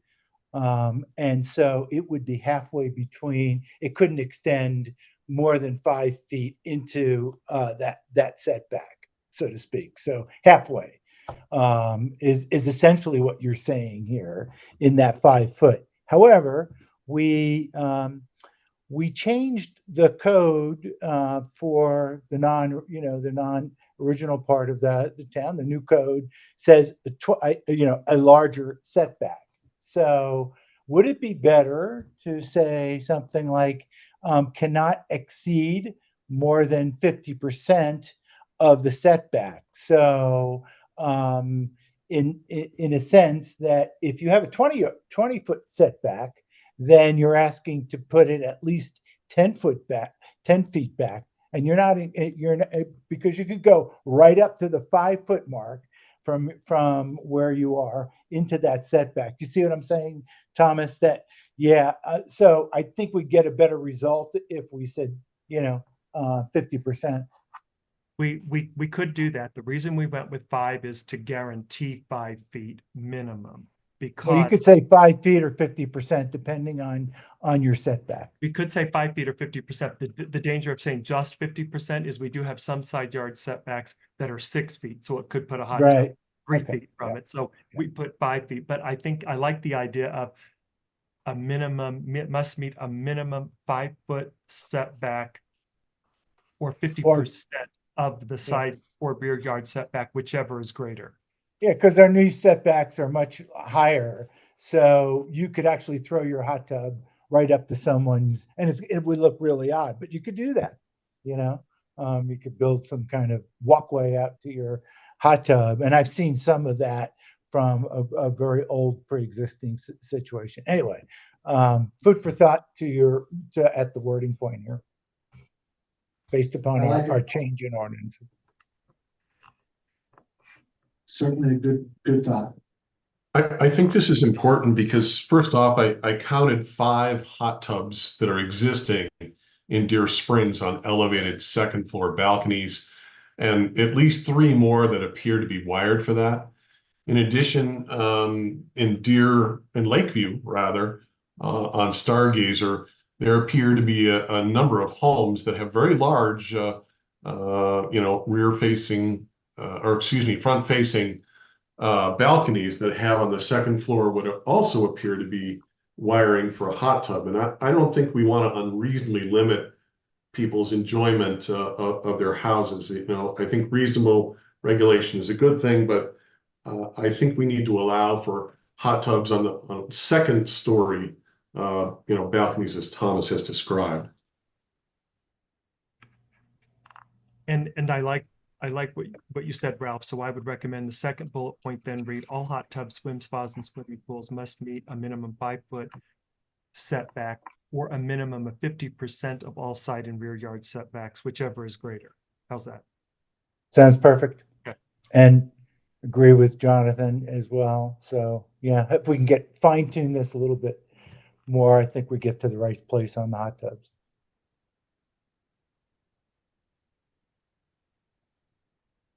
Okay. But Thomas, I assume you're taking those notes on the language? I do indeed have those. I'll make sure that I get those to Alicia. All right. Anything else from council before I open it for public input?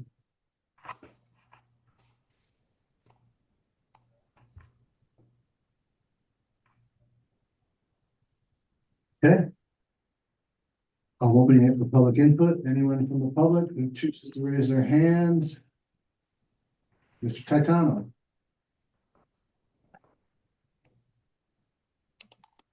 You should be able to unmute. Here we go. Can you hear me? Yeah. Okay. I think that you actually should consider requiring a permit for a spa on the second floor patio or deck, not patio, sorry, a deck, because just to say that it has to be built to engineering standards is fine, but you're only going to know that after it falls down. So there's nothing's going to stop someone from putting a spa on. You're not going to know it unless you actually have some mechanism to verify that it's that has the ability to do so.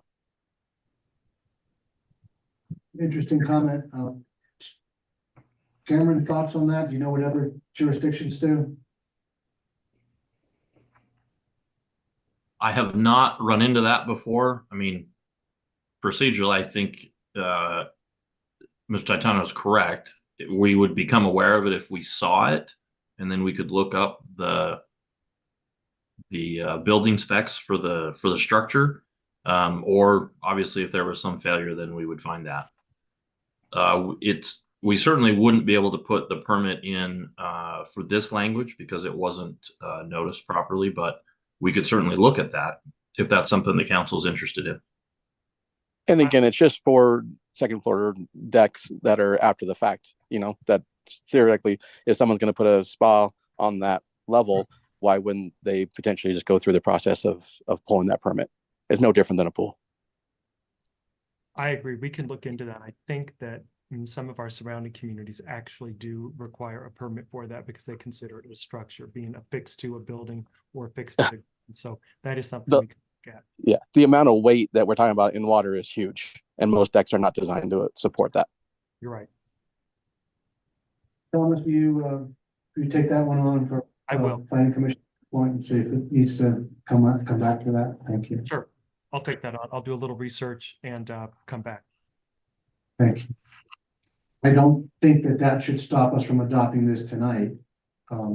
And then we can modify it later if we decide to do something different, but. That's correct. And I think that would actually go. I don't think I want to hold off on this either. This should be clarified and straightened out. Someone on here by the name of Larry, I don't know who that is, but Larry, you should be able to speak now. Yes, hi, thank you. I'm sorry if I missed all the details, but the question is what if our lot line ends at the back of our home, if we are in either a duplex or a townhouse, that doesn't apply to the setback, which is common area. So is there a distinction between common area? So in theory, you can't put it in a common area because it's common area unless you have HOA permission, but you could put it on your deck or your patio if that's attached to your home. I think, Thomas, help me here. No, you're right. You would have to get approval from the HOA to cross the property line. So if you were going to put it in common area, you'd have to get approval. And then if you got that approval, then as long as you were maintaining distance from neighbors, you should be okay pursuant to this ordinance. But for that, you would need HOA approval because that would be common area property. So the common area includes the 5 feet setback. So obviously, if we put it on our own patio pad, it might be 0 from our quote unquote lot line, but not the common area, if I'm making myself clear. Yeah, that's a really good point. If it ends on your patio pad, Thomas, and then as soon as you step off the pad, you're in common area, and you need the whole pad to put the hot tub, then you're not going to be 5 foot from the lot line. You're right. You would not meet this ordinance.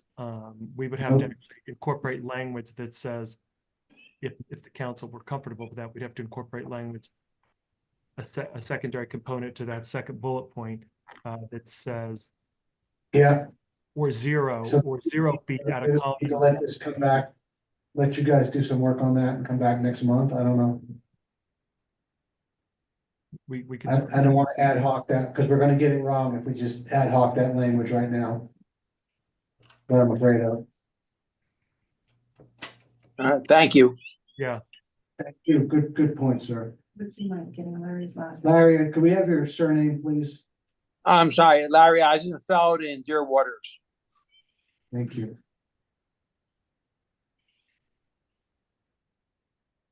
I think, Thomas, I don't know, do we really want to wing in that one, or do you want some time to come up with the appropriate wording?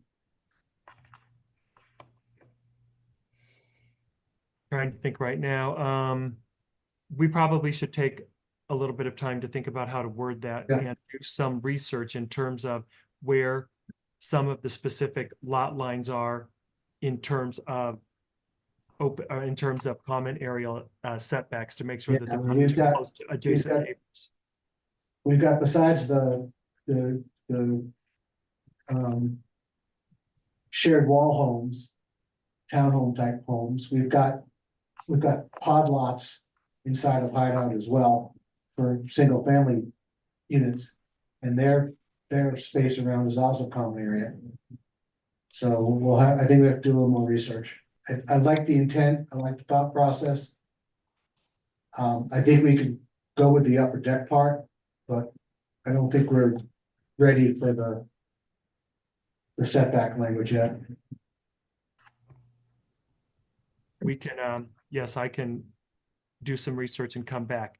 Is this something that, Mayor, just so I am clear, is this something you want to approve or adopt tonight as is, and we come back and make an amendment to this, or leave this open? I mean, I'll see what the council wants to do, but it seems to me that by specifying the language as it stands today is better for the setbacks than the 5 foot one would be. Actually, just to be clear for that, right now, the language is more restrictive because it says they have to meet building setbacks. So not just limited common setbacks. They have to exactly. It's a bit more restrictive right now. So I don't know what to do, but I'm okay either way.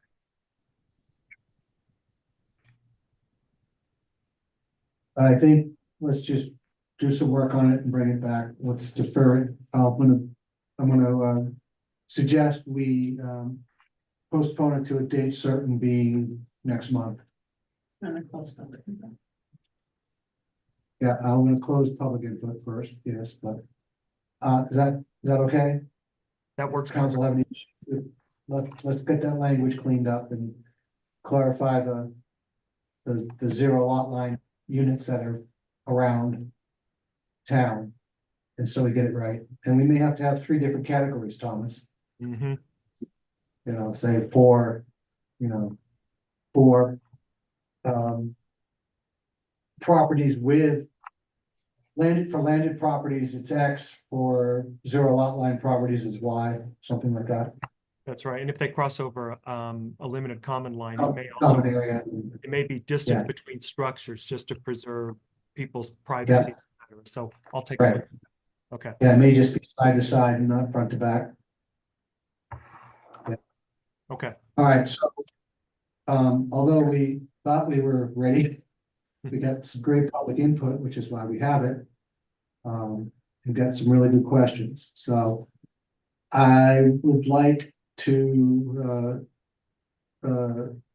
recommend, have the council approval to defer the discussion and possible approval for amendments to municipal code 10.08 to a date certain, being July, somewhere around there. 11. July 11th.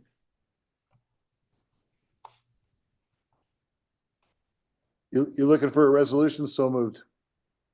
Motion, yeah. Yeah, So motion. defer to a date certain of July 11th. We'll come back next month. Anybody want to second that? I'll second it. Thank you. Ralph, Yes. Carol, Yes, I do have a question. okay.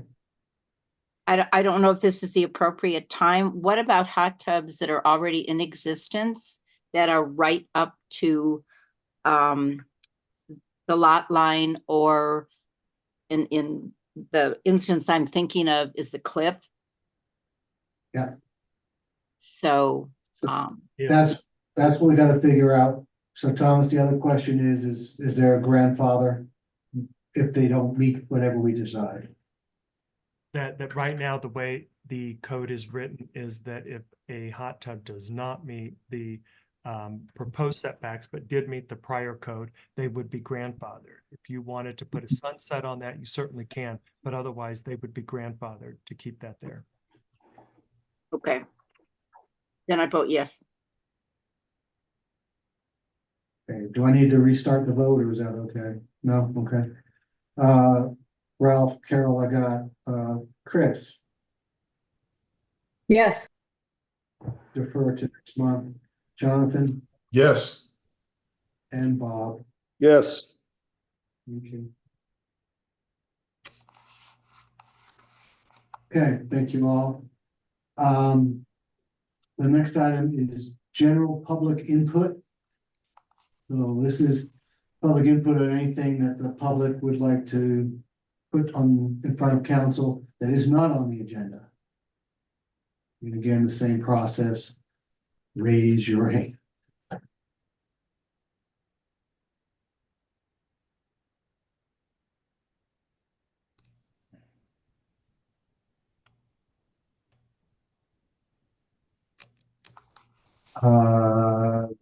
Chris Byer. Thank you, Welcome Mayor. to- Yes. So we have a nuisance problem, and I'm hoping Cameron's listening. We have a nuisance problem this year with marmots. There was one last year, but it's even worse this year. It seems to be some kind of explosion in the marmot population. So far, it has cost me personally $1,100 trapping marmots with a company, because I'm not doing it myself, because I don't want to deal with them or live trapping them and having them moved. However, it is necessary.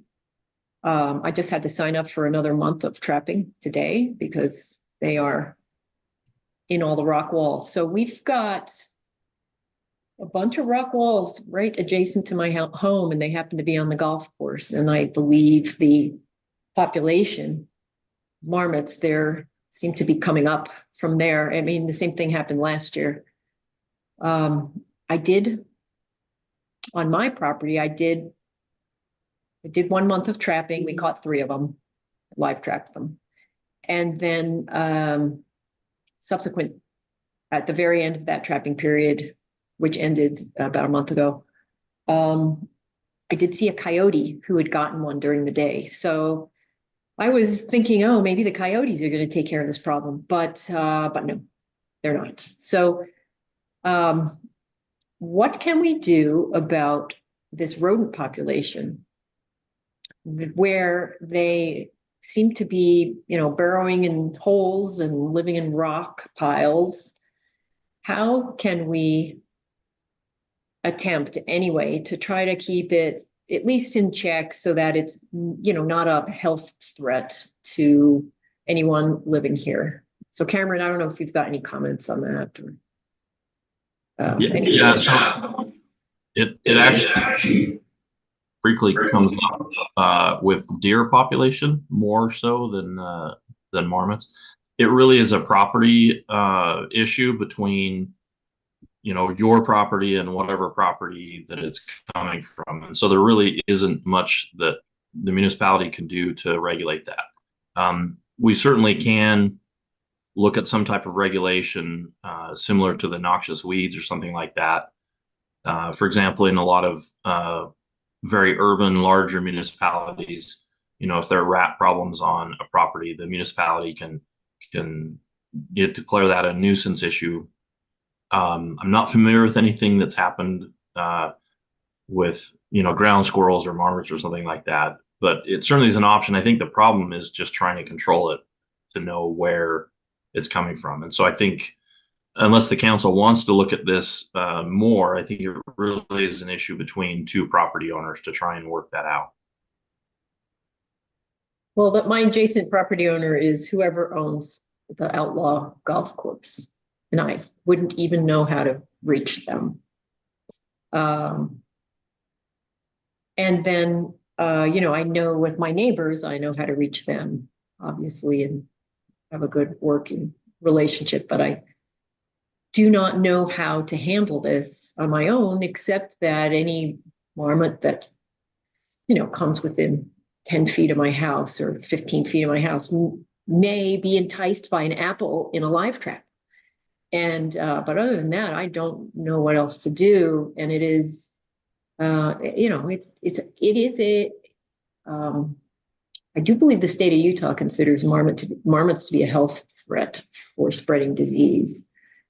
And they're perfectly cute and cuddly when you see them out in the wild, but when they're, eating all your lupines and making holes in your rock walls and stuff, you can't ignore them because they will continue to reproduce. And I can't be the only one having this problem. Anybody, go ahead. I've trapped 2 raccoons and a marmot from live trap this year. One seemed to be living in my neighbor's roof area on the raccoon side. So yeah, they're out there. I've just filled a pretty good sized hole with a bunch of gravel to make them dig a new one.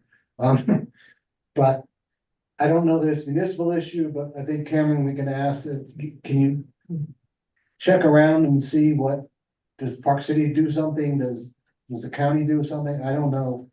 I mean, it's typically, as you say, it's typically if they're on your lawn, like the voles, you're the one stuck cleaning up after the voles and all the rabbit brush that they dug up this winter and killed, etc. But we can look into it, Chris. Thanks. I appreciate that. I am dealing with the voles already and the mice and, the spiders and now we have aphids, which is a new thing this year too. I don't know if anybody else has it. For us, we've had them for a while. Yeah, we well, every year now. So, but my point is, it's just the marmots are particularly troublesome and they are not under control. And but I feel fortunate. I've been working on the mice problem for 9 years now, they are under control around my house. But, and same thing, the voles were particularly bad this year. They're okay also at my house, but the marmots are not. All right, thank you. Appreciate it's a having an really good opportunity to call. talk about that. Good question to bring to the table. I don't know, again, municipality wise, I don't know that we have a role, but we'll look into it and see. What's being done. I think it's a valid point. We do live on the wildland urban interface. We have coyotes, we have deer, we have all that, as you know. So, you know, I don't know where and how we draw what lines, but we can look into it. Yeah. If there was a rent a coyote program, I would sign up and, you know, have them patrol, but there's not. So, all right. Appreciate that, Mayor. Thank you. Good point. Thank you. Any other public input?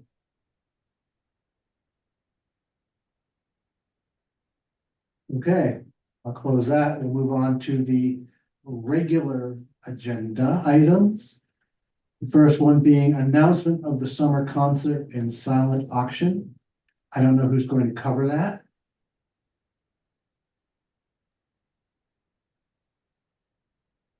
Who's covering that? Jan?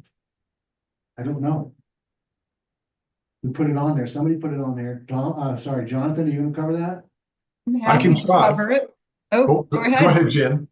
I don't want to get you. Go ahead. We're excited to announce this concert for summer solstice, June 21st. We have food trucks. It will also be include a silent auction for the temporary fire station. Sherry's committee has been working diligently on putting this together. And as you can see, part of the donations or part of the ticket price will go towards the fire station. KPCW and the Park Record are helping us announce this event, and we hope it brings in a big audience. Jan, do you know what our capacity is for, like, is there a number of people that, you know, what's the maximum capacity of people we can accommodate at this concert? We feel like easily 300, but we could likely go further than that. We'd just back up the seats. So right now we have just about 40 ticket sales. So we have a lot of capacity yet to go.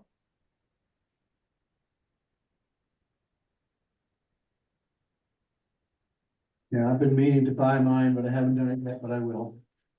So you'll have 42. But yeah, I think it's great. Hopefully we can get, you know, a lot of times people make those decisions on the last minute based on the weather and everything else. So hopefully I think it's next Friday, we have a good turnout. Please talk it up amongst your friends, the neighbors. Show the support for the town. You know, we've had more than 40 people at these concerts in the past, so I imagine we'll have more than this now. As a partial added attraction, my understanding is that Engine 56 and its crew, barring emergency calls, of course, but Engine 56 and its crew should be there. So anybody that's interested could get a little tour of the vehicle and talk to the crews as well. Cool. Very exciting. I haven't had a chance to meet those guys yet, so I'm looking forward to it. Well, there's 3 separate crews. They work 48-hour shifts. Right. So you're going to have to meet 6 if you want to meet them all. Well, I'll start with whoever's there and then we'll go from there. They all. Mayor. So, yeah. This is Carol. I just wanted to let you know that I did send out a second email blast to everyone in Hideout, property owners and homeowners, this afternoon as a second invitation to everyone. Great. Thank you, Carol. Yeah. We will also be doing a little, and I don't want to get ahead of myself here, but we'll also be doing a little fundraising in an effort to help the town offset the costs for Station 56 as well. We'll have t-shirts that are available in return for a sizable donation. Okay. And I am still working on getting the news to all of the HOA people in the surrounding communities. I sent everything over to Tuhei, to Trish, and we might want to update her on our newest figures for the funds that we've raised, because she was very interested in letting her community know that. And I'm working on other HOA leaders as well to send this out. So I'll zero in on that extra hard the next couple of days to get that out. Carol, you should know that I spoke with Trish today. I updated her on our plans, and so she's aware, and she's also updated on the amount as well. Good, good. That's great.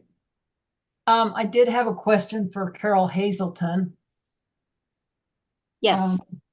Carol, in your Park City newcomers group, are you acquainted with anyone who's connected with the HOA at the retreat at Jordanelle or Wasatch Springs?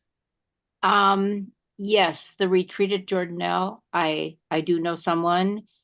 Wasatch Springs, no. I also know someone at Deer Mountain. I have reached out to Deer Mountain and haven't been able to hear back from them. So if either one of those two people you could send me, I'll pursue this. I have the Deer Mountain guy as well, because he's already on record of saying he wants to help, so. Right, is that Asa? Yeah. So Mayor, if you and Carol could send me those contacts, I'll make sure that they get all of the information. Okay. It might take me to the weekend, Carol, but I'll get you something. Yeah, that's fine. Right there, right there.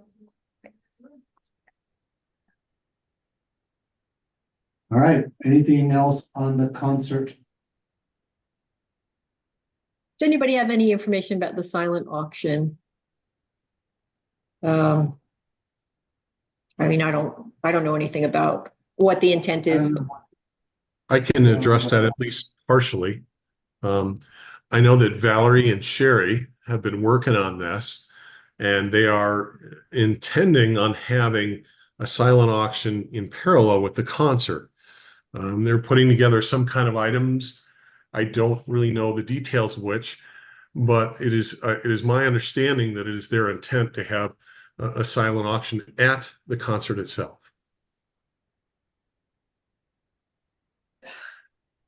Okay, thank you, Jonathan. There's a meeting, Sherry's meeting is on Monday in the evening. And Chris, after that, I can send you some updated details. Okay, thank you. Appreciate that. Of course, we want people to bid, right? That's the whole purpose of the silent auction, to help us raise money. So, getting the word out, and get people excited about it and or interested in what. I guess when you see what's to bid on, then you'll make your decision about how much you want to gamble on winning it. Okay.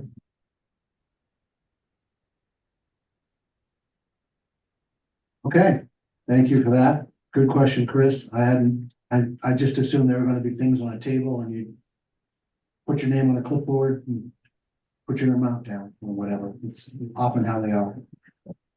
I don't know. We'll find out. We have done items 2 and 3. Item 4 is what we talked about in the prior meeting. Only in this case, I'm going to ask you to approve an ordinance setting the compensation of the statutory officers. So as we've talked about this before, we're looking at a 4% cost of living increase for both the city administrator and the director of public works. And I think if there's questions, we can cover those. Otherwise, I look for a motion to approve. This is what's being put into the budget.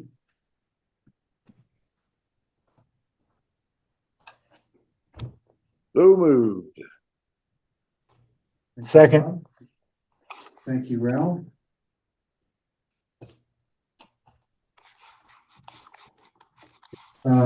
Jonathan, Yes. yes, you approve. Yes, I approve. Okay, you weren't just answering me, you wanted to be clear on that. Carol, how do you go? Yes, I approve. Thank you. Chris? Yes. Thank you. Ralph? Yes. And Bob? Yes. Thank you. Thank you all. That one's approved. So, thank you for that. Okay. Okay, item 5 is a discussion and consideration of an ordinance to adjust amended sections of the Hideout Code, updating chapters 1.16 purchasing. This was, we kind of had this a couple of times and we never quite got to it. And now, I don't know, Cameron, are you up to speed on this to cover this? Yeah, it is essentially updating the amounts that require different levels of improvement and or estimates or closed bids.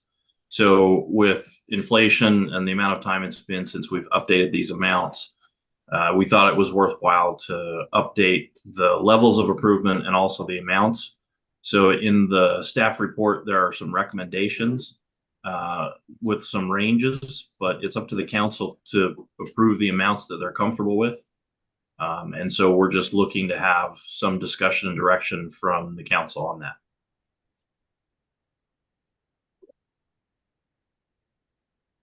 Okay, thanks for that background, Cameron. So, we're looking to raise the town clerk / recorder up to $5,000. A lot of what Alicia does certainly exceeds the $1,500 limit in just her everyday work. And we need to give her the room to do that. Otherwise, she has to go to one of us to get that approval. And it slows down things. The town engineer and town administrator have been $5,000 again, Jan and or at the time it was Tim, but now we don't have, we're talking about that being a contract position. It would just be Jan, but raising it up to 25,000, moving the mayor to 50, and anything above 50 has to go to town council. So Mayor, I've got a couple questions about that, if it's not too soon. Too soon, sorry. Okay. Just want to cover the part. Just we've got benchmarking for other locations. So you can see that it's not, these are not random numbers. And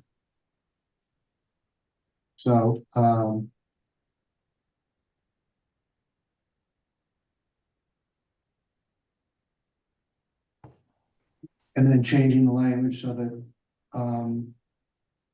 because in some cases we don't have it strong enough. So I just wanted to get through this, that there are language changes in here. As you're seeing in the red, and then we can talk about questions. Just so I want to make sure everybody knows what's being proposed here, what the changes are.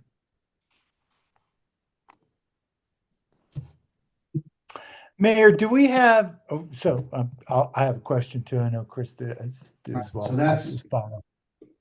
All right. Then you see competitive bid amounts. Right. So it's pretty, under $10,000 is 3 quotes. A lot of things go over 1,000. And it's kind of awkward almost everything goes over 1,000. So we're looking to make those changes. And then you can see the various entities and the trends.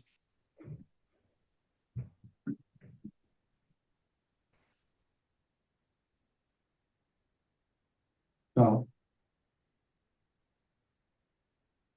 So we're recommending over 5,000 for needing quotes and 50,000 for competitive bids.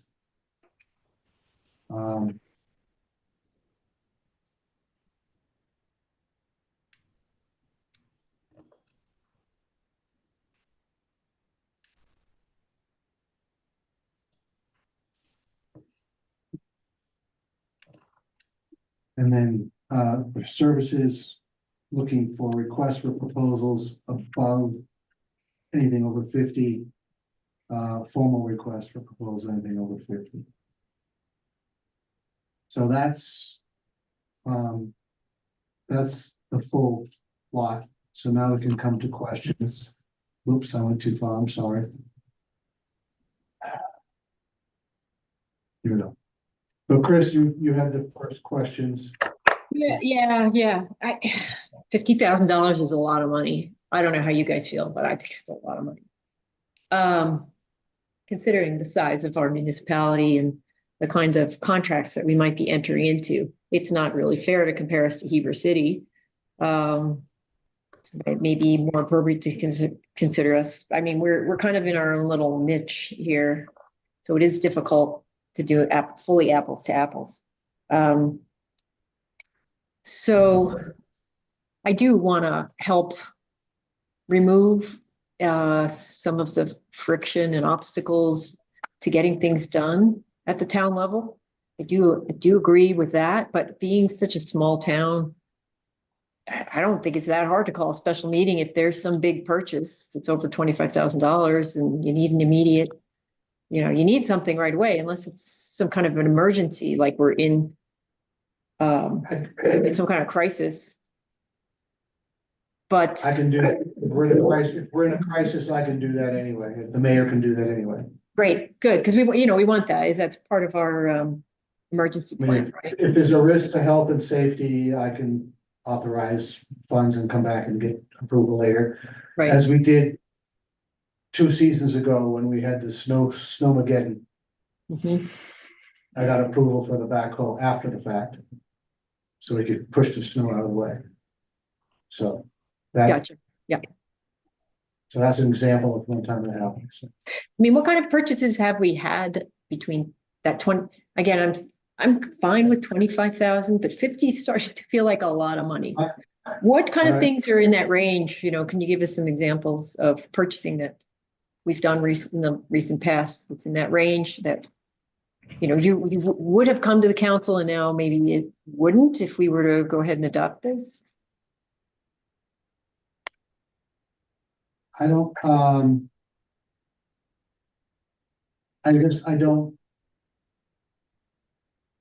don't know anything that would be a problem to come to if we wanted to move those 50,000s to 25,000. I don't have a problem with that personally. Well, I'm just probing to figure out, what, because 50 is a lot to me. Maybe it's not a lot to everybody, but it's a lot of it's coming out of my pocket. But it's typically, I guess we've been doing some things. Part of the confusion is, and I don't know the answer, is there are things that we've approved in the budget that, for example, equipment for public works, for example, that was approved in the budget, but the individual purchase is above $15,000. Right, so I've been approving those because they're in the budget, but I don't know, Cameron, if that is legit. Yeah, so I think it is. None of these purchases would occur without the council first approving a budget for the staff to work from. And so anything that's in any one of these tiers would already be approved and included in the budget that was passed by the council. And so what this does is it allows the staff to execute the budget without having to come back to the council to approve specific items. So for example, if the public works was approved for various pieces of equipment, once that amount was approved in the budget, the public works staff and the mayor could execute the purchase of that equipment without having to come back to the council for individual items that depend on the threshold of the purchase. Yeah, but then Cameron, how do we help protect from, some kind of budget busting purchase, right?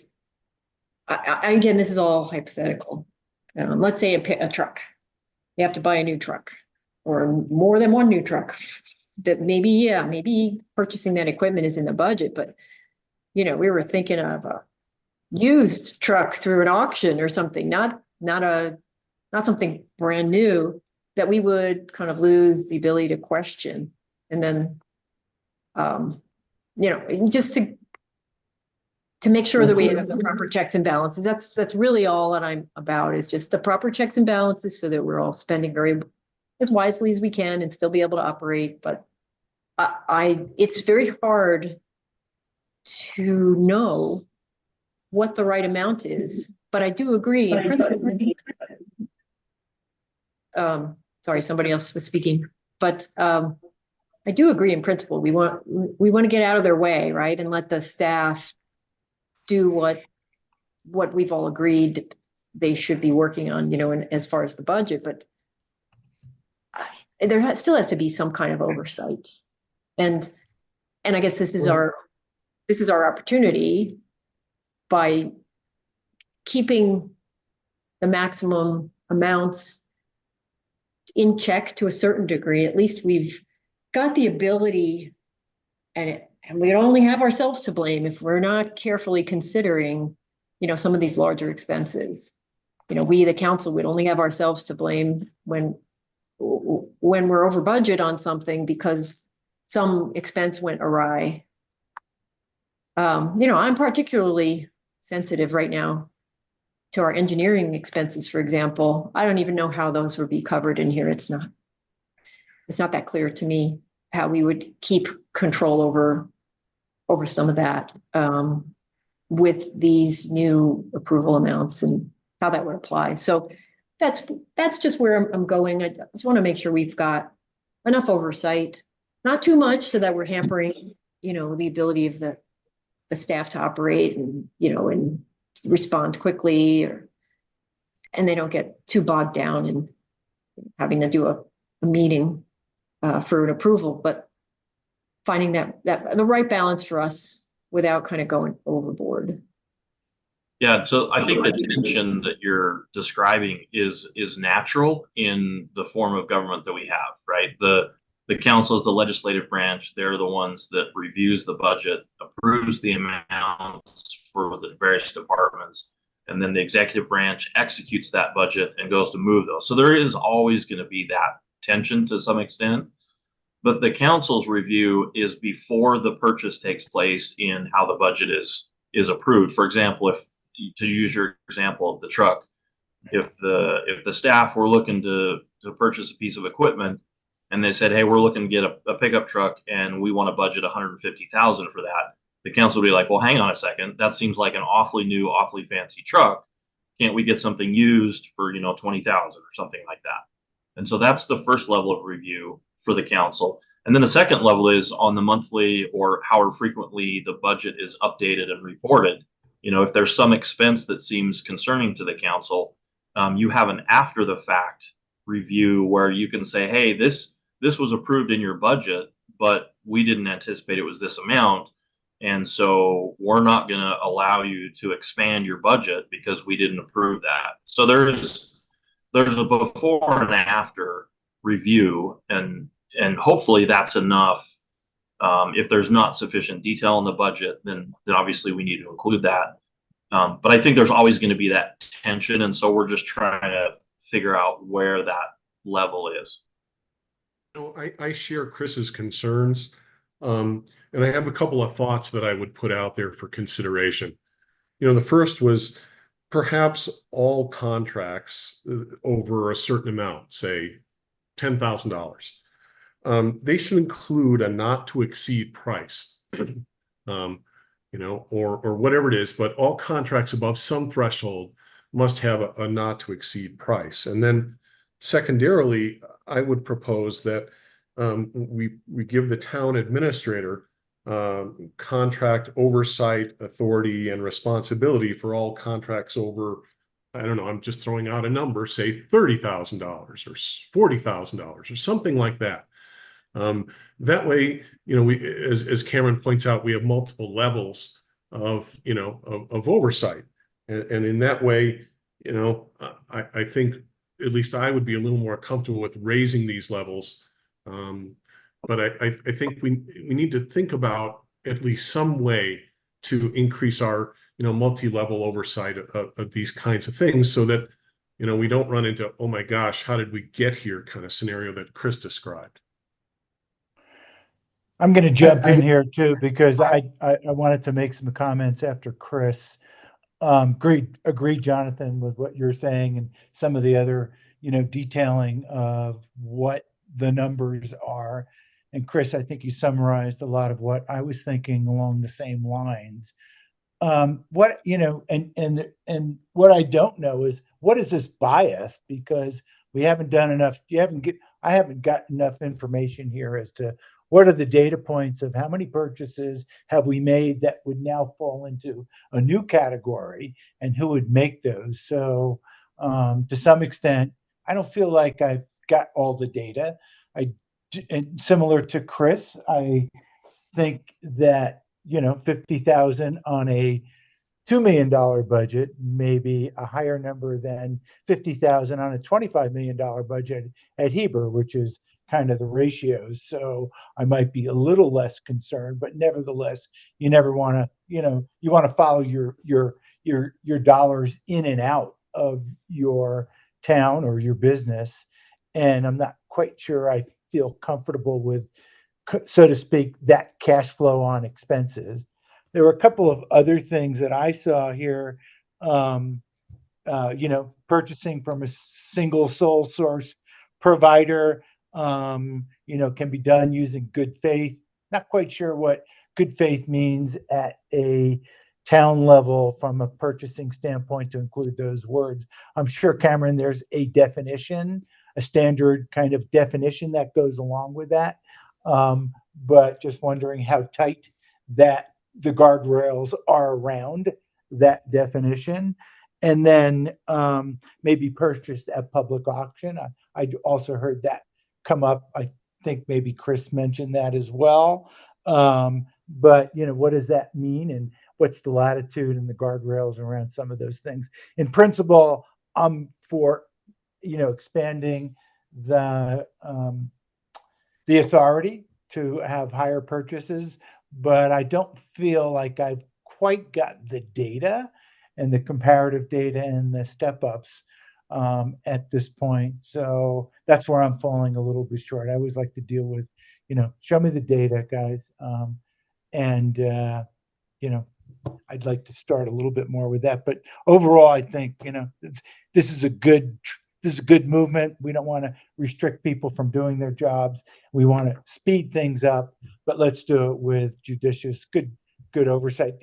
Maybe the last thing I do want to ask, don't want to circumvent any of the RFP contract price, contract negotiations we have. So Cameron, I don't think this does that from what I'm reading, but I just want to double check legally, that we're that those things aren't circumvented as well. Yeah, so no, good questions and comments, and actually Chris also touched on it. So these are not service contracts. The purchasing does not necessarily apply to service contract. Those are negotiated between the town and whoever the service provider is, and those are arm's length, publicly disclosed, and the council has an opportunity to sign off on all of those.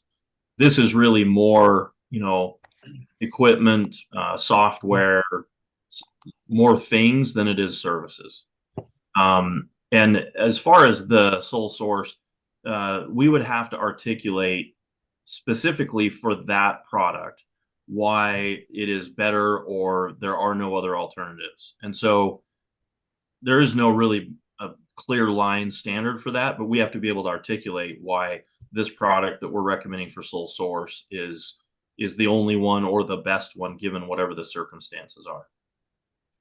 Yeah. Well, thanks for that clarification. Appreciate that, and verification, so to speak. Yeah, so my number one item was, if we do this, how much improvement does it create? Otherwise, why are we doing it? And I'm not sure I feel 100% comfortable. Sounds like I've got some qualitative information, but not a lot of quantitative. Mayor, you want to jump in there, I guess? Yeah, I mean, look, so you guys aren't seeing anything today, you're not seeing anything below $15,000 that's in the budget. So all it means is that Alicia and Jan are dependent on me to do stuff that they can do without me. Okay, so you're not seeing that stuff because they don't have to go to the council, they just have to come to me. So really, we're talking about, or the mayor, not me personally, the mayor. So we're talking about is what should the mayor have the right to authorize without coming to council if it's in the budget? That's one. Two, I would like to remind everyone that there is oversight, multiple steps in our process. Okay, this is not happening randomly. I am not willy-nilly spending the town's money without following the rules. That there are checks both from our finance team and through me. I look at the numbers every month. We look at everything that we're spending on. I sign the checks. So there are things in place to suggest that the mayor has some clue of what's going on in the spending world. And I'm not being surprised by a report from finance saying, oh, by the way, you just burned through $275,000 and you didn't sign for it. So let's not forget that there are processes in place and they work. So really what we're talking about here is making Jan's life simpler, making Alicia's life simpler, and making my life simpler, because they have to call me. Like, there was something, we had to get the elevator fixed to meet code. And Alicia had to call me to get permission because it was above both of their approval limits to get the elevator guy to come in. So, I'm trying to give them some room to do that stuff without having to call the mayor to get permission to fix the elevator, which is required by ADA requirements. Stuff like that. So really it comes down to is what is the number that you want the mayor to have before you guys get engaged in something that is already approved in the budget. That's So I'm really looking what at it line is. 3. If you don't want to change theirs, you don't have to, they can still come to me. It really is, do you want to change anything to maybe simplify my life a little bit versus having to wait a month to come to a council meeting, that kind of stuff. That's all. So I'm willing to, do that increase. And I thought Chris had a good point, and I think she was leading into like 25 versus 15 versus That's fine. going right up to 50. And then tracking this. Are we making, does this take some pressure off of you? Does this, then create a more expedited process? Again, I haven't, I think you brought up some examples. Like the elevator, would be nice to know. Maybe at the end of our next budget cycle, we should track some of this and see, is this an effective approach to your authority levels? Or maybe we need to, then increase it to the 50s. That's all I'm looking for, some quantitative data that supports this. I'm not specifically looking for 50. This is some work that Paulie and Cameron did on benchmarking. I'm fine with 25,000. I'm fine with 15,000. Doesn't really matter. But whatever your council feels comfortable with. I would like to get Alicia and Jan a little bit more flexibility. And if you want to leave me at 15, then leave me at 15. Whatever you guys feel comfortable with. I think, giving them some flexibility helps a lot. And, I think, we're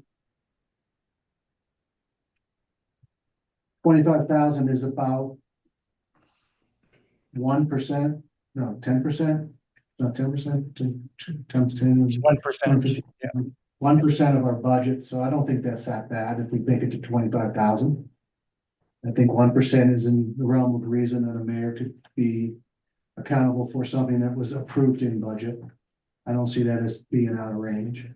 I think Jonathan points about the contracts is fine, makes sense. The service, again, we talk about contractor service. Could go to, even though they're already, some of these are in the budget, like engineering. We're spending more than $50,000 on engineering, spending more than $50,000 on legal.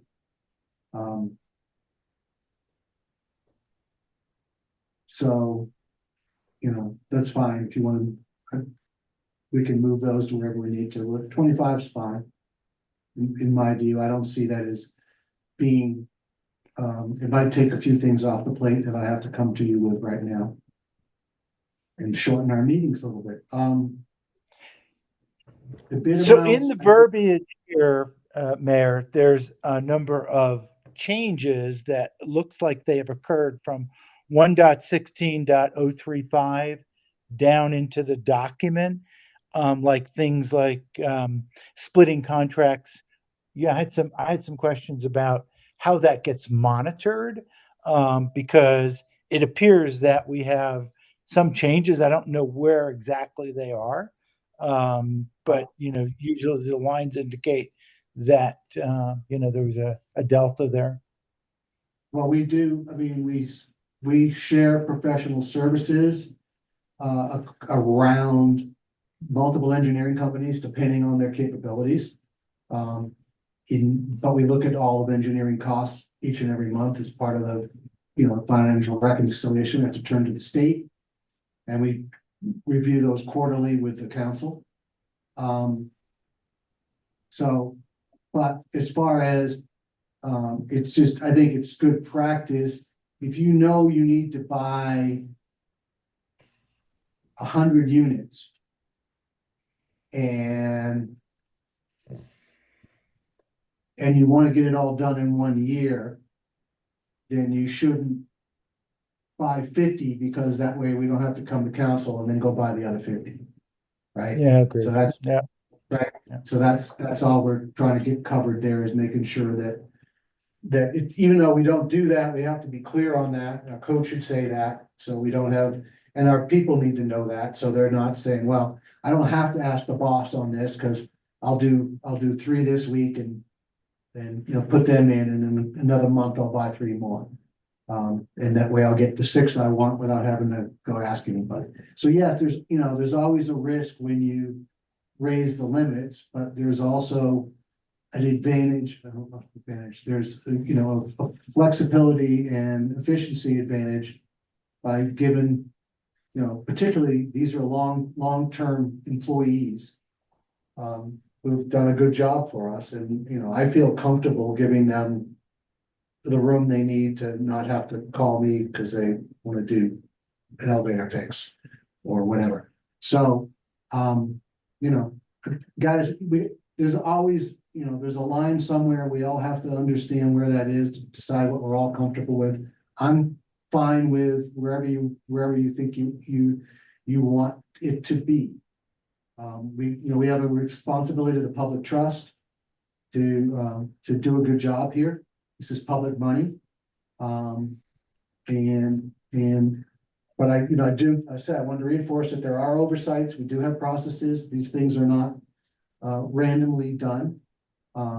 So, let's find the right middle point. If you want to step it up slowly, we can do that and see how that goes. And if we're comfortable with what we've seen and we decide that in a year from now, it's still creating some challenges to the efficiency of the team, and we can come back and look at it. So I'm good that way too. Let's give him, let's give him a little bit of room and get out of the way. Well, I'd propose 25, and then let's take a look at, build some data points over the next, 12 months, and then see if we should go to 50 or if 25 is effective. So we have some actual examples that relate to the numbers. So I'd be aligned with that. Also, Mayor, on page 72, I'm looking at a blank number 3 under 1.16.060. Is that supposed to say something, or did we just miss the numbering? 72. Yeah, if you go down a little bit further. Yeah, all right. I know there's a way to do this more efficiently than. Yeah, just. 3, there is, I don't know. This was. Yeah, what is that? When, I'm guessing when they. Made the changes, something didn't rebuild the numbering. It Yeah. shouldn't be a blank. It's just a numbering issue is my guess, but. Yeah. So it looks like the red line didn't necessarily show up. The red line showed up in the final version without showing the changes, is what that looks like to me. Oh, I see what you're saying. So because this is the PDF version, the 3 was deleted in the red line, is what you're assuming.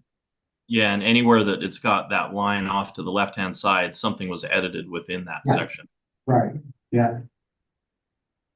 So we're not, so I get it. That was kind of the question around the lines on the left-hand side, which indicate changes to the document. And so we're done. They got PDF'd, and so it didn't. These are the finals without the red lines. So can I make a recommendation? Yeah. Can we? I mean, we're at the end of a fiscal year coming up the end of this month. Can we just put together a table that lists out the various levels and what number of purchases we've had in that, to give a little bit of background history, and then we can come back with a clear red line version for the council, and it would be helpful if we could have a level that you're generally feeling comfortable with. Yeah, let's take it back for another round. And we heard the good comments from the council tonight. Let's trim the upper limits to 25 and then clean up the stuff in between and see and bring that back. So we'll just I think we should table it for this evening. Mayor, if I yeah, Cameron, and that's what I was thinking about the context, that's perfect if we can do something like that. If I may make one more suggestion in section 1.16.070 prohibited activities, it talks about how nobody should be involved in a decision if they have, quote, a substantial interest.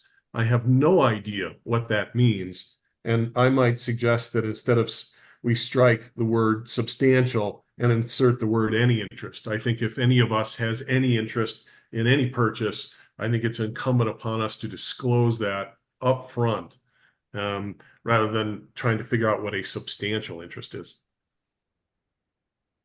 Yeah, Jonathan, that's a good point. We can just copy the state ethics and conflict of interest language in there to replace the substantial interest, because the state code covers all that anyway.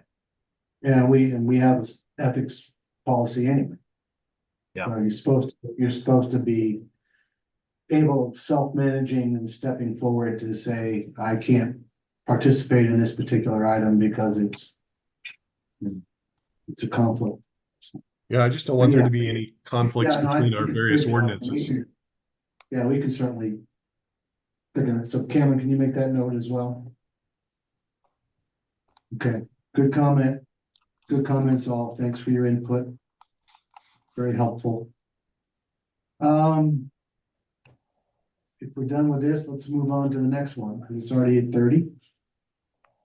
So Jan, are we going to talk about this?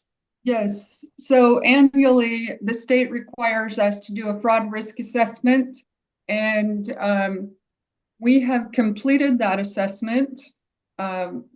Happy to say we are at a low risk. We have some very good measures in place, and thanks to the help of Katie last year in just upscaling and helping us put in some mitigating controls. So we went through this process, did the analysis. Cameron did some training with the staff on fraud risk, and we're in good shape. So the biggest gap, the big gaps on here are, we don't have internal audit because we're not big enough to justify internal auditors. We have an external licensed auditor, so we are audited for the state, but we don't have one in-house. We don't have a formal audit committee in that, we don't have people dedicated to supporting the audit function, but we do support the audit. So I don't know a town our size if we would ever justify 8 and 9 from a resource standpoint. And our CPAs and licensed people are third-party support people. They're not on staff. That's why that's a blank.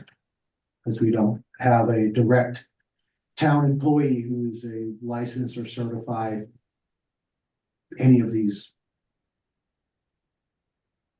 So our former treasurer was a CPA, but we don't have that designation right now. So that's why we're sitting at low versus very low. So we've come a long way. I will tell you that.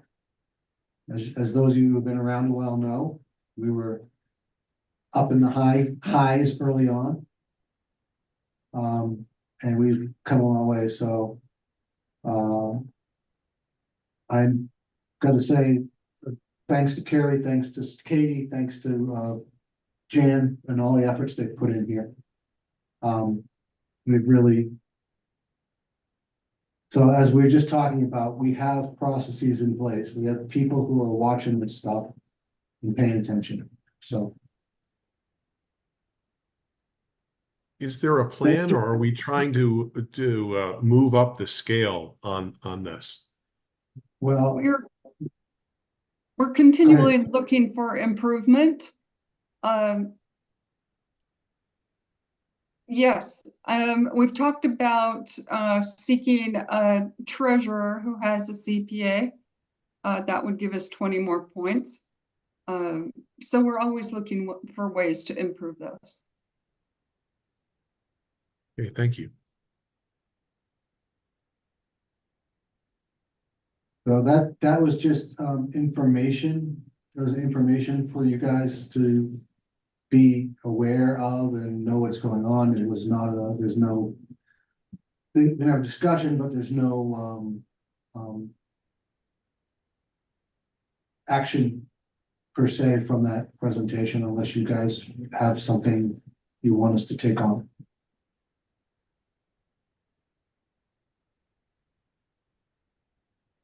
Otherwise, I don't know what item 7 is.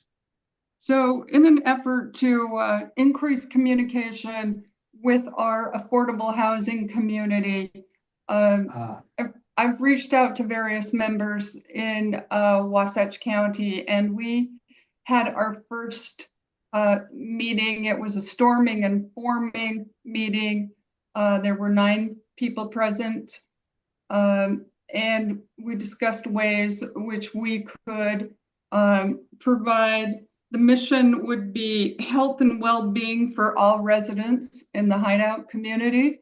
And we have Trudy Barrington, who's with Wasatch Behavioral Health, and she is going to lead us in this coalition. And it's, again, just very new.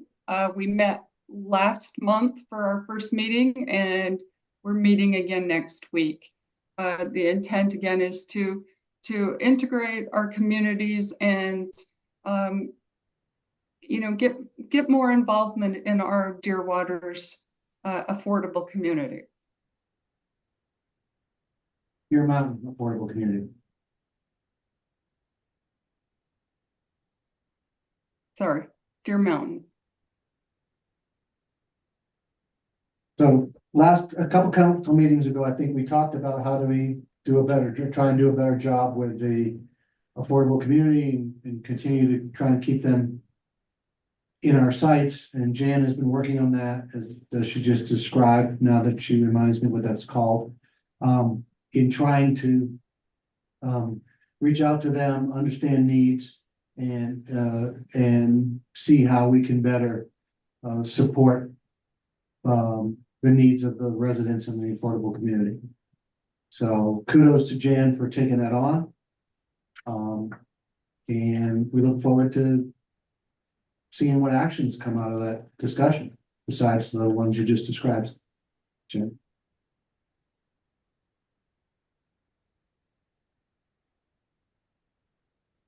Any questions for Jan?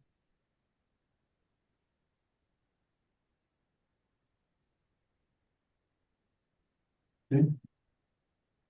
The next item is authorization for the mayor to enter into a contract with Hanson, Allen & Luce for engineering and engineering services to the town.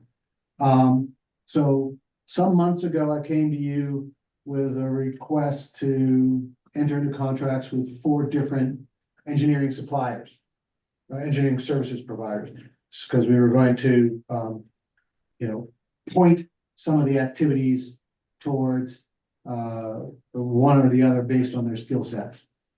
At the time we did the search, we had not found Hanson, Allen & Luce. In the work we've done since Tim left us, we have found Hanson, Allen & Luce, and I provided you all some information on them separately. They're a very impressive organization. The team that worked on it was all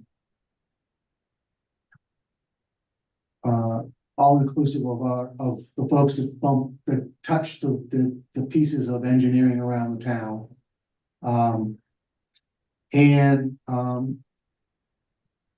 We all agreed that these guys are the best fit for so trying to get to where I'm supposed to be. For engineering services, and we'd like to work with them. So the additional thing that's nice about it is that they're coming in at a very favorable rate to what we've been paying for engineering services. So we'll be, for the same level of capability that we're getting with Adura, we'll be getting, I believe, my belief is in meeting the people that we'll be working with, we'll get an equal level of skill and knowledge or better at a lower rate. So that'll result in lower engineering costs. We've had a relationship with Ardura for 5 years, 6 years, 5 years, I guess.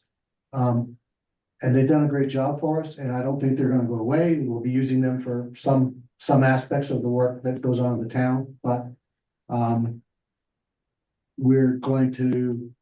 recommending that we move to Hanson, Allen & Luce to be the provider of the city engineer for the town. That'll replace, again, it was Ryan and then Dylan and then Ryan again because Dylan left and now Adura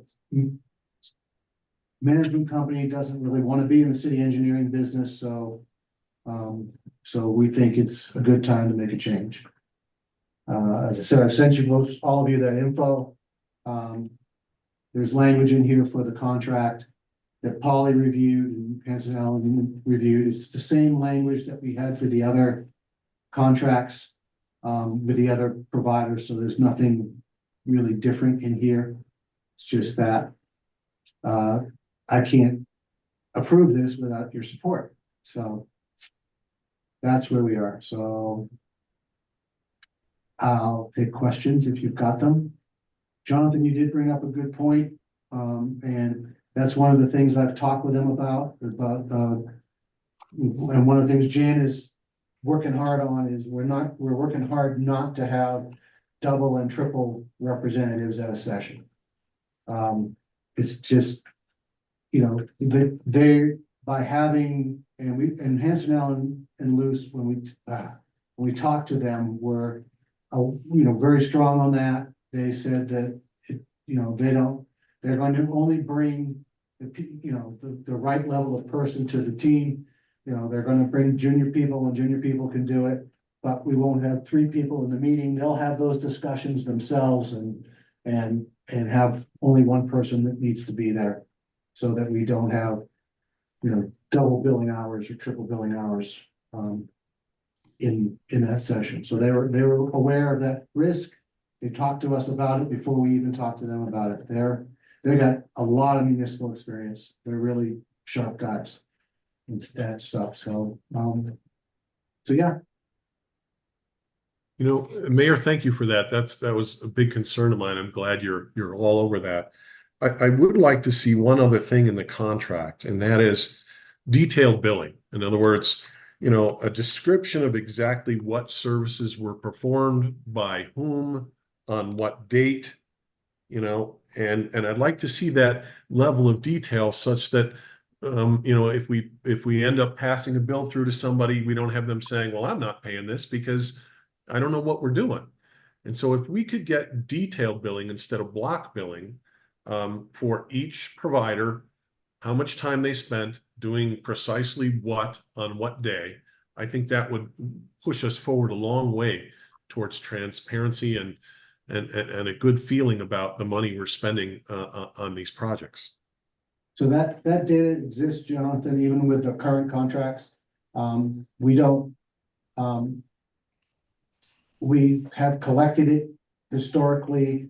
Every time Glenn has asked a question, for a while, we provided Glenn line by line details of hours and so forth. We did the same thing for several of the other folks that asked for it. So the detail, we have the detail. These guys have the detail. And it's just that they, for the purposes of the accounting people, they put it by project and location. There is a backup sheet, and we can always get that. So I don't know if we have to put that language in the contract. They'll do it for us anyway. It's just a matter of making sure that we're not spending. We've just been trying to be conscious about paying for administrative costs for them printing out, you know, a ton of stuff that we may or may not need depending on the type of inspection or whatever is going on, but we have it all. And they have it all. I mean, these guys are all about billable hours and so they track everything, what everybody does, every movement, every time they get in a truck, you know, all that kind of stuff. So we've got it. I don't know that it needs to be in the language of the contract. We can get it on demand at any time. Yeah, I would just like to see some assurance that they're going to provide that level of detail, because there's a merger and integration clause in there that essentially says, you know, if it's not contained in the contract, they don't have to do it. And so to the extent we can get that, I personally, I'd feel better. Because... All right, I can certainly add that in. They won't have an issue with it. We can put that in. Jonathan, if I can clarify, I apologize. I didn't get back to your email in time before the meeting, but the integration clause would apply to this contract, but they also included their request for qualification, or their presentation of qualifications in response to our request for qualification. And in that, they do detail that they have hourly and daily billing, and that they'll keep that those records for, I believe it's 6 years. And those attachments are exhibits to the contract. So it is in the contract to the extent that we feel like it's supported even within integration clause. And then one thing to add on to that, in the scope of services, paragraph 1, bottom of the first page of the contract, there's a project task order, and that's going to detail the cost, the personnel, the scope of the work. And so we feel like between that project task order and the daily hourly billing, we're going to have that same level of detail. But again, if you want something specifically laid out, we can certainly go back to them and ask for different language. Yeah, I don't see, if they've already essentially agreed to it, I don't see a difficulty in getting into the contract. I just, I don't pay bills unless I know exactly what I'm paying for. And I don't want the town to be paying for bills unless we know exactly what we're paying for. And I just don't think it's unreasonable to ask for a description of what exactly they did, when did they do it, how long did it take? In my business, I'm still in private practice, and that's what my clients want, and that's what I give them. And so maybe I'm a little skewed, but I think that as a town, we ought to be getting that information routinely. Yeah, So I just wanted to add in there, I agree with Jonathan. Can we get, and to what, Cameron, what level of detail and hourly rates are they actually capturing within their billing? So are they capturing at 15 minutes? Are they capturing at, so if you're at part of an hour, if you're at 50 minutes, do they bill the entire hour because it's over a certain amount? How does that occur? Because that's the detail. I think some of the detail I would love, at least see, especially for larger numbers. So when you're dealing with $10,000-$20,000 in billing, what made up that number? Yeah. So any input on that, Cameron? I don't know the specific daily hourly amounts. So for example, for lawyers, it's 1/10 of an hour. And so I don't know what their level is. I know it's an hourly and daily recording of time. And so beyond that, I don't know, but we can certainly get that. Is the council comfortable approving the contract with that additional detail, or do you want to see specific language before approving the contract? I'll defer to Jonathan because I think he's made really good points here. I have two other structural issues that I'd like to bring up. We can put in the detailed billing line without any issue. They're not gonna have any issue with that. We can change the language so we could approve it with the addition of the line. I'll let Cameron write the words, but we can put that in. As far as the information, I can make a phone call and find out what what they bill at versus what Adura does. But remember now we've got contracts with 4 other companies, and we're being and we've been managing with the same language for the other 4 companies. So I'm not saying it can't get better. I'm just saying that this is not our first time with an engineering contract with the engineering teams out there. So I have a couple of other questions on, that don't reside in there. One is, there's always a cost to change. Usually it's, in this case is, how does Hal get educated from Ardura's background, and are we paying for that and at a standard rate? How do they get so migration is always a big part of any contractual change. How are we monitoring that, and how are they taking that on? Do we have any idea? So I do, because I worked on this morning with Ardura. So we see about 2 weeks of overlap where there'll be Ardura people and HAL, the HAL person, with some meetings. They're not 2 full weeks of time, but 2 weeks of sessions that'll take place across 2 weeks to get most of it transferred pretty quickly. And so there'll be a slight, let's call it double. I think it'll be less than double because we will be doing it. We're talking probably somewhere around 30 hours of work, I would think, across a couple of weeks to get the new guy mostly up to speed. I'll be doing a lot of work on that, as will Dan. We are, our costs are covered in the town's overhead already. I bill at exactly $0 an hour. But so we have 2 weeks on that. then we're likely to have probably somewhere between 4 and 8 hours of work after those 2 weeks to come back and close a few gaps that we'll find as the new man starts to drills down even further, particularly in and we're also got, you know, we're finishing up some stuff with Adora right now. For example, we're four punch list items away from Lakeview being accepted. So I'm gonna let them finish that, for example, and not involve him in that at all, because the new company in that at all, because Adora's gonna finish it up. So I'm watching that carefully, Ralph. That's how it's being done.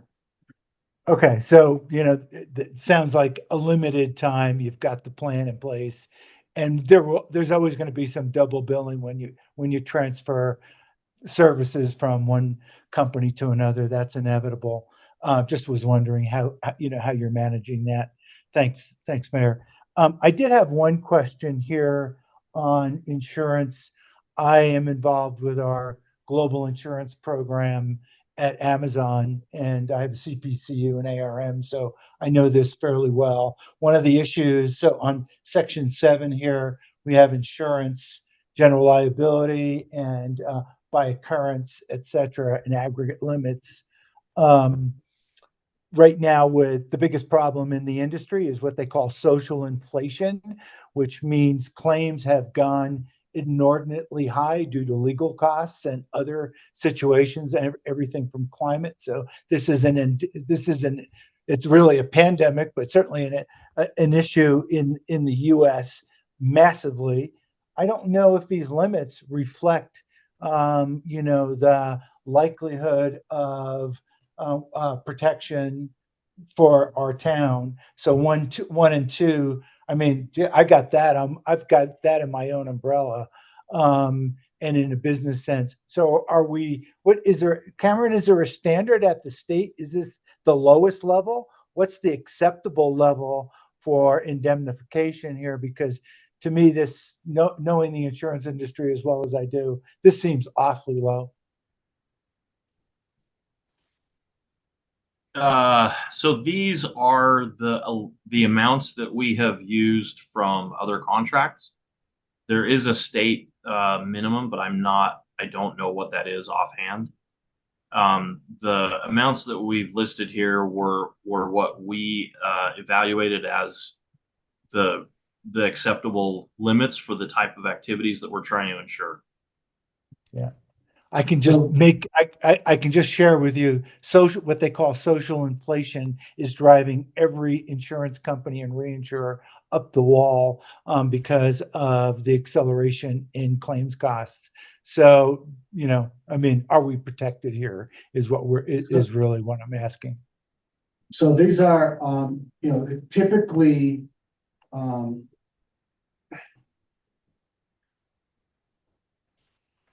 I don't know, Ralph. I mean, we have half a dozen contracts with this, and this is probably bigger than this question. We could have a half a dozen contracts wrong, so. I'm not saying we don't. I'm not saying we don't. That's why I think maybe bigger than this.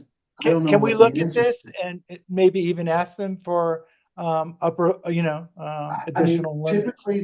Typically these people will put in whatever insurance liability you want, but you end up paying for it, you being us, right? They'll put in $20 million if you want it, but they're gonna raise their costs to cover it. And that's been my experience in this space. It's not that you can't get what you want, you can get all kinds of stuff, but we gotta figure out what's the right point for us. Yeah, nothing's ever free, but here's the argument, or at least the analysis that we should do. If the town buys insurance, I typically would say it's going to be a lot more expensive for the same amount of liability than a company that's got 75 employees, been in business for 20 years, and has been doing this for a while. So sometimes finding the least cost methodology is the way to go. I'm not saying we need to answer this now, but if I was looking at this from a social inflation standpoint, I would say we're not adequately covered. And we would have to do it either at our own level or pass it on to our contractors. We are also, please remember, we're a municipality that covered by insurance from the state.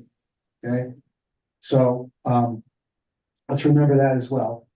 So really, we got to get into, I think we have to get into areas that would be, we have to look at, are there areas beyond what the state does for us and what these guys have covered for their potential contribution to an issue that, you know, that might allow an individual to try and collect more than this from a municipality. And I don't know the answer to that, Ralph. We can certainly look at that. I think it's a great point you bring up. But at the same time, I would like to do that separately from what I'm asking for tonight. I hear you. 'Cause I'm willing to go along. I think we need to explore our liability. Yeah. Hey, by the way, I'll leave that at this point, and we can take this as a separate item because you know, we might want to check with other towns and states, or you know, and the state, so to speak. So I'll just leave it at that. I just want to know what a hourly charge for a drone pilot is, which is in there somewhere. Somewhere I noticed this. Well, if you're a drone, do you really need a pilot? You know. Anyway, Somebody has to $200. fly the drone, and they have to be FAA licensed. I don't have it. I have their cost sheet somewhere, Ralph. I didn't put that into because I don't have a comparison with the other drone pilots, but I can get that as well. That's okay. Just it's a side comment there. But and Ralph, if I can just add one clarifying comment, the insurance that we're talking about is really for something that would involve negligence or wrongdoing on the part of the hideout staff, because there's an indemnity clause that's just ahead of the insurance. So anything that the contractor does wrong, they are under this contract indemnifying us. So they're going to take the hit for that. The insurance is really for things that our staff are involved in, where there may be some dual liability. And so I think the indemnity clause reduces the risk beyond that, but we certainly can take a look at updating the risk value and see where we should be at. So are you saying, Cameron, that there's and I wouldn't be surprised that their coverage from general liability for their errors and omissions or other liability might be $10 million, but we don't know that. Yeah, I don't know, but they have agreed to take on that liability themselves. Our cross liability. Okay. So I think, you know, if we tell them cut here, and they do, you know, then and something goes wrong because they followed our instructions, then that's a different thing. But if they design a solution for us and that solution results in a failure that costs funds, that's on them, basically. So, but all good points, Ralph. All good points. So I think what I'd like to do, if there are no more questions, is say, I'd like to get a motion to authorize the mayor enter contract with Hans Allen and Luce for engineering services to the town, with the amendment to the contract language specifying detailed billing, as we discussed. And again, I don't think they'll have any issues with that. And if I can do that, then we can move on. So looking for a motion? I'll move, or Bob is moving here. Good. I'll second. Thank you, Ralph. Who made the motion? Bob. Yes. Okay. Thank you. Oh, okay, yeah, well, I haven't got to that part yet, but thank you, Paul, I'll start there. Yes, Ralph, do it reverse part this time. Are you okay for authorize the mayor, Ralph? Yeah, absolutely. Chris?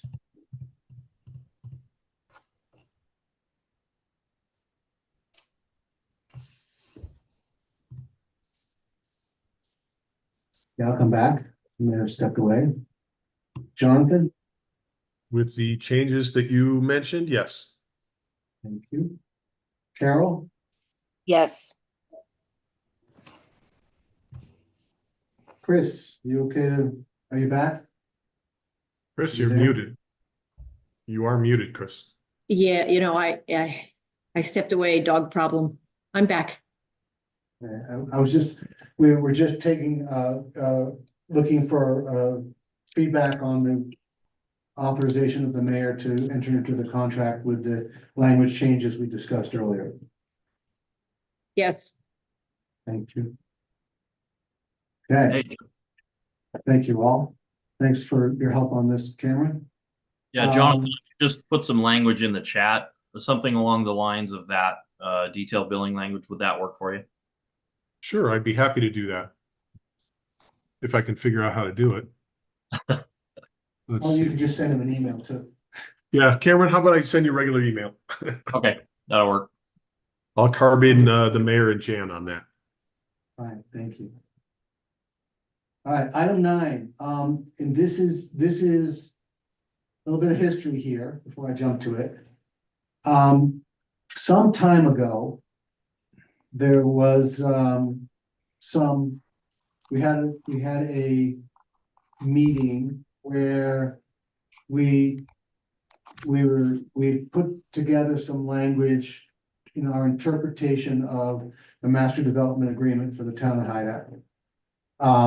And we talked about, we were trying to figure out if we had figured out a density, the density math correctly for under the NDA.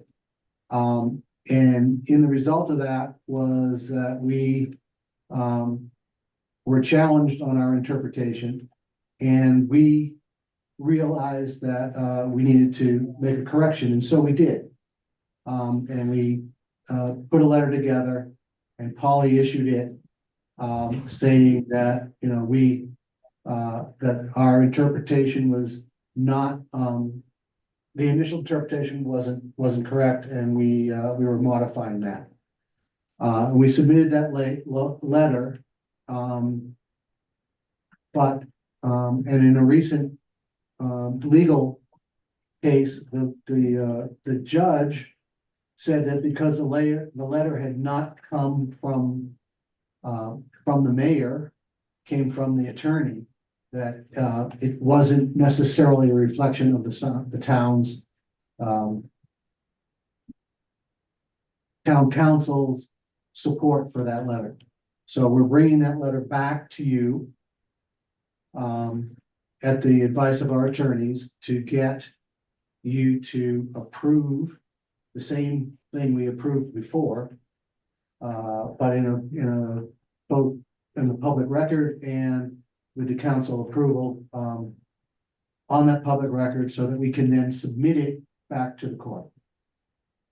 So nothing has changed versus what we had agreed to provide before. We're just doing it publicly, so that and we did it before because it was a legal thing. We did it as the council approved it, but we approved it in executive because it was a legal type document. So now we're doing the same thing, but we're doing it both at the public meeting portion of the session and so we can have the council's approval on record, so we can resubmit it to the court, so that they know that the town supports, or the council and the elected officials of the town support the document. That's probably as poorly stated as I can say it. I'm not a lawyer, but so that's really what we're doing here. in that document, we said that, we recognized that the MDA, had a certain number of units and a certain number of density, and all that's the same, only this time, say, we're just trying to, clarify it with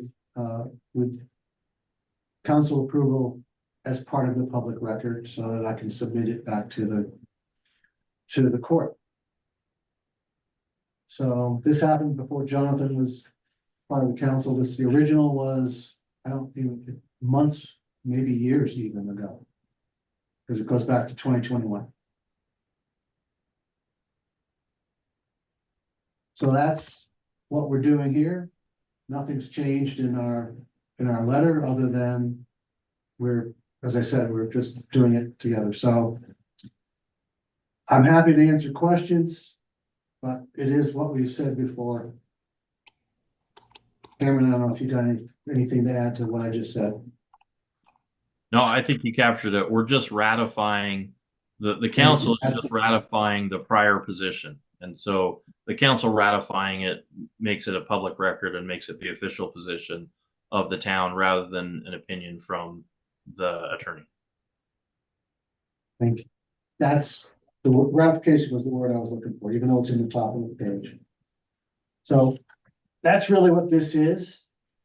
The town's formal ratification of the letter of August 4th, 2021. So this goes back quite a few years, but it takes a while to get through the courts, as we all know. So, and that was one of the things that came up in the discussion. So, at the court, so we're closing that loop. So what I need is a motion to accept or to ratify the language in the letter of that's attached here, which is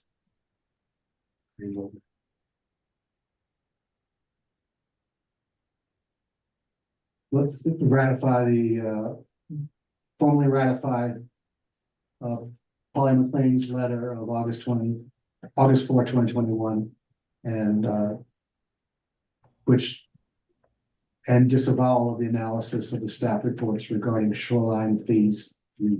That shouldn't, it's not shoreline phase 3. Is that really right? That's correct, Mayor. It is correct? Okay, thanks, Thomas. You would know. So, okay. So I just need a motion to support the ratification of the letter. So moved. Who was that? I'm sorry. Jonathan? And thank you, Jonathan. I need a second. I'll second. Thank you, Carol. All right. Bob? Yes. Thank you. Chris? Yes. Carol? Yes. Ralph? Yes. And Jonathan? Yes. Thank you. Okay, thank you all for that. That's helpful. We'll get that, I'll get that signed and we'll get that submitted to the court. The last item on the agenda is a quick update on 56. So Jonathan's going to do that, I think. Yes. As most of you know, when we need fire EMS, it's got to come from the other side of the Jordanelle. And bringing a fire station to this side of the Jordanelle is a project that was begun about 9 months ago by the mayor and Chief Eric Hales. And in my view, it's an incredibly important project. After some really big challenges, a temporary station has been located at the intersection of Deepwater and Recreation and Hideout. But it will serve not just Hideout, but the greater 248 corridor. It's going to be staffed by advanced EMTs who are cross-trained as firefighters. The Engine 56 is really an attack fire engine that's equipped with a full complement of emergency medical equipment, as well as firefighting and extrication equipment.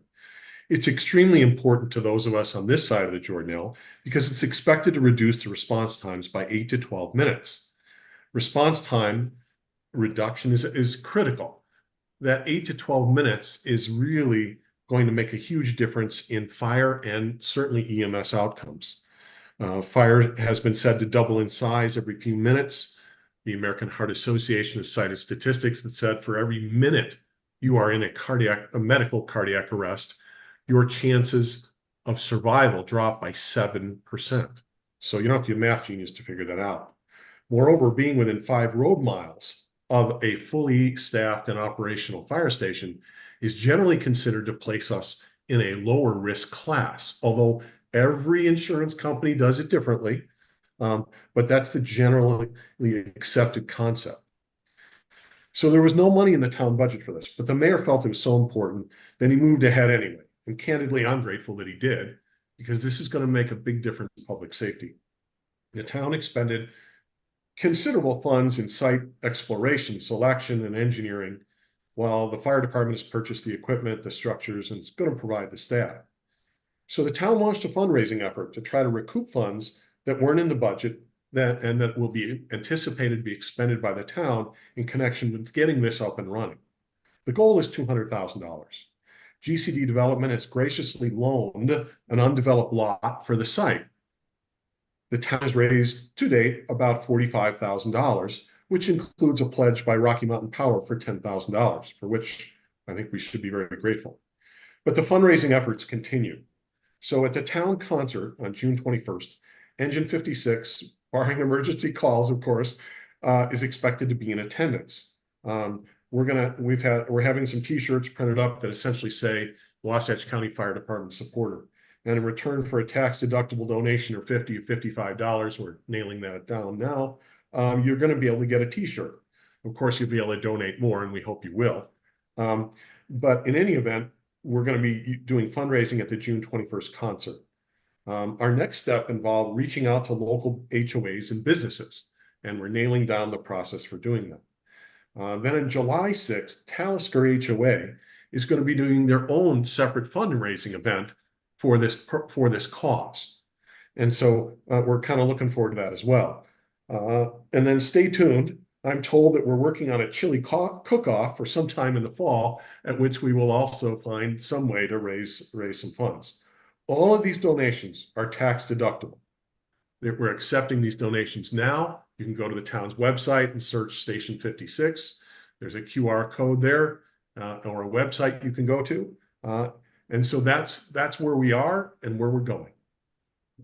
Jonathan, I'd like to just remind everyone that we also have another $50,000 contribution for the fire station coming in on top of the 45 you mentioned. So we're closer to 95 than 45. That's great news. So we've decided to allocate those funds towards Station 56. I believe that was the agreement. It's in the language. Terrific. Well, that puts us just about halfway to our goal then. Yep. And I imagine that by the end of the concert, we'll be over halfway.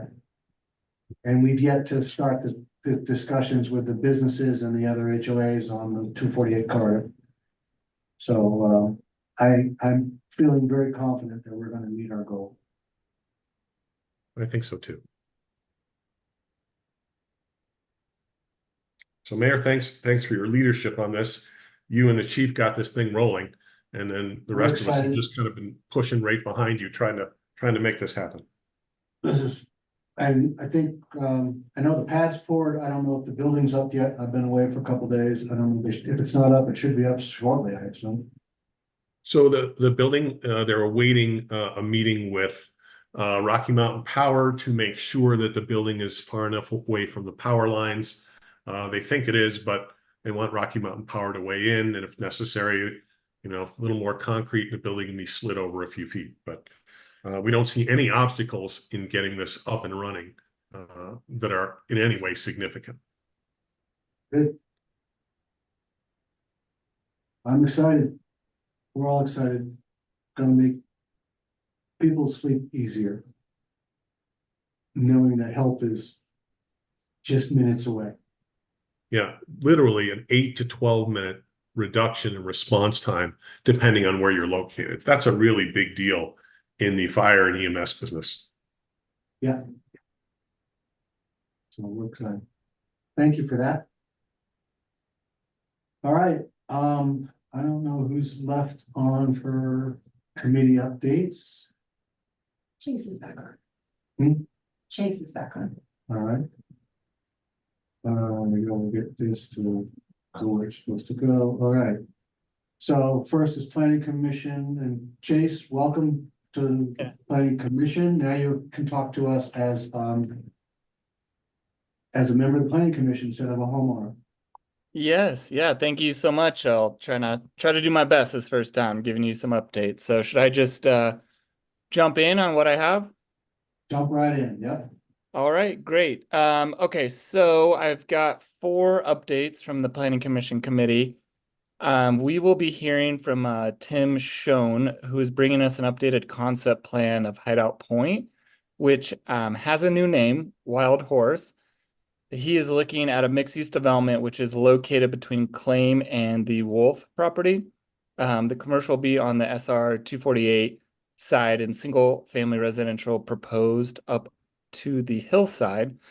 They're working closely with Wasatch Fire Department to ensure accessibility for their equipment since it'll be right next to the future permanent fire station. So the committee will be reviewing that, and he's attached some concept plans. Second, we will be bringing back to the committee the code update language for RVs. It's not quite ready, as it is still in committee. Then there's a chance we'll be discussing Ty Frisbee's concept again, the Hideout Point with an E, which would be a boat storage area next to the Ross Creek entrance. But we don't think he's quite ready to bring an updated concept plan back to the Planning Commission yet, but we'll review it if he does. And finally, the next Planning Commission is June 18th at 6 p.m. So I'm not sure if I missed anything there, but hopefully I covered it all. You did great. Okay, thank you. So there is stuff going on. So, and Ty has been working closely with Thomas and the team that's been working on the Ross Creek entrance project to try and make sure that what he's doing can slot in appropriately. So it's not a random disconnect, which is great. We appreciate Ty doing that. The property across 248 by Claim, it's interesting. I didn't even realize that was a different plat till that started to come forward. But that's interesting. That would be a commercial and restaurant type location potentially, which would be great for the community. So that's pretty cool. So I'm excited with what the planning commission is working on, doing some good stuff. Any questions for Chase?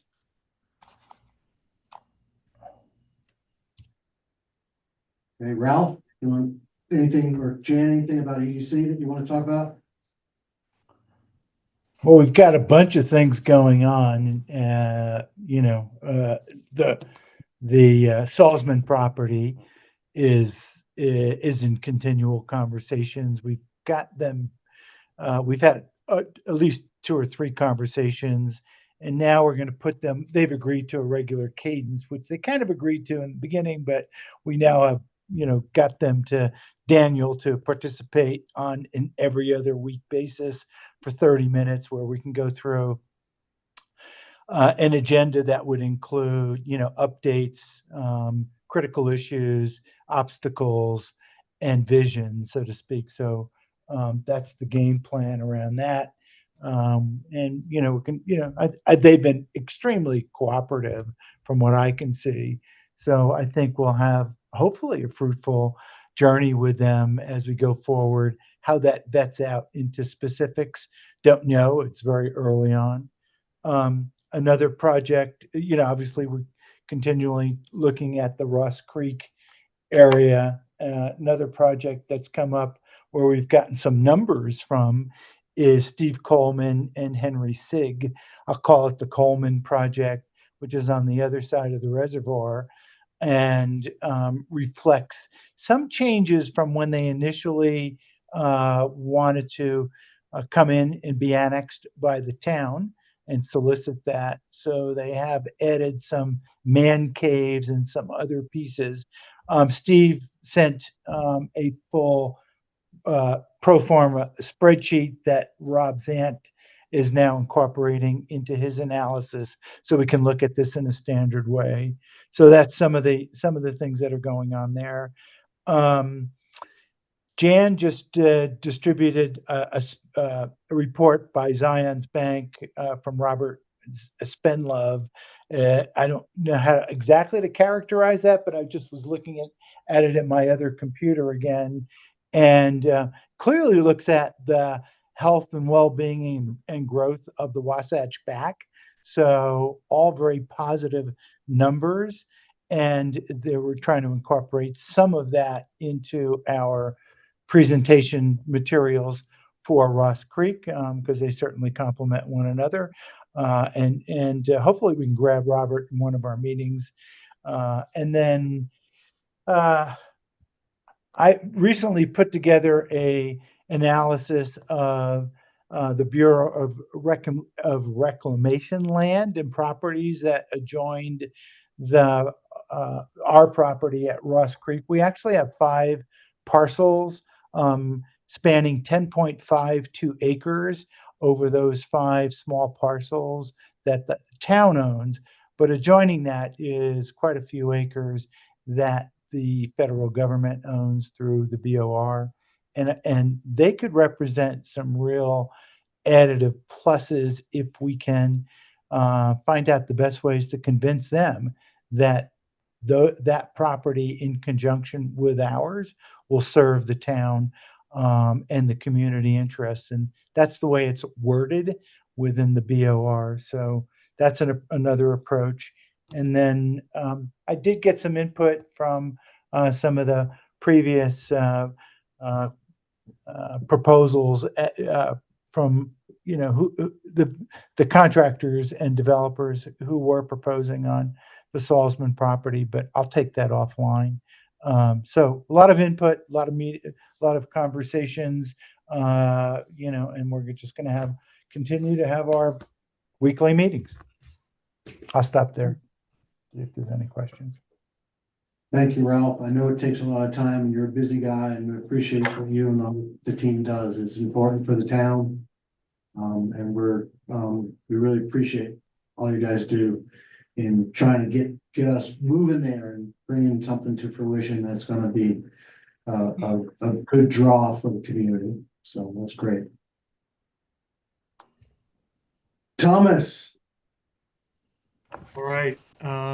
Design Review Committee, there's not much. We're actually doing some updates in coordination with PT and Nate regarding some Deer Springs landscaping standards and potential changes for that and Lakeview. So that'll probably be on the horizon. Other than that, some potential tweaks to a few of the designs, and probably the next tranche of designs will come through in about 6 weeks. So it's well underway.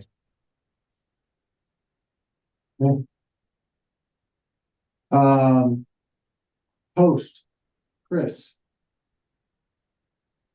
Well, I'd just like to remind everybody that the Jordanelle State Park project that Hideout is sponsoring did receive a Utah Outdoor Recreation Grant Award. Our next post committee meeting is Tuesday, the 18th at 4 o'clock. And on the agenda is to work with Jason Whitaker, the park manager at Jordanelle State Park, to work through kind of how we expect the project to unfold, how we'll, keep records and et cetera to satisfy the requirements of the grant, and to try to get a timeline together for when work will begin. Also, I want to thank Kathleen Hopkins, our deputy recorder, who put together wrote the grant for the Wasatch County Trails, Arts and Parks, the TAP grant. Our grant application was submitted. It's currently under consideration with the TAP board, and we're hopeful that we may also win that, but we won't know for a little while. And that's it. We're pretty excited though. It's summer. We'll be doing some trail maintenance at some point in the summer, and we'll get the word out to the community because we will definitely be needing volunteers for that. Okay. Cool. Thank you, Chris. And Carol, anything from you on the transportation Nope, side? I have no updates. Okay. Thank you. All right.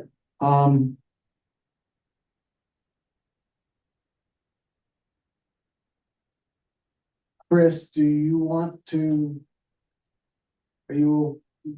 spend a few minutes in executive around security stuff? Yeah, we can do that. It won't take long at all. Okay. Then what I'd like to do is ask the council to a motion to end the public meeting and move into executive session to discuss pending or reasonably imminent litigation, personnel matters, deployment of security personnel, devices or systems, and or sale acquisition of real property as needed.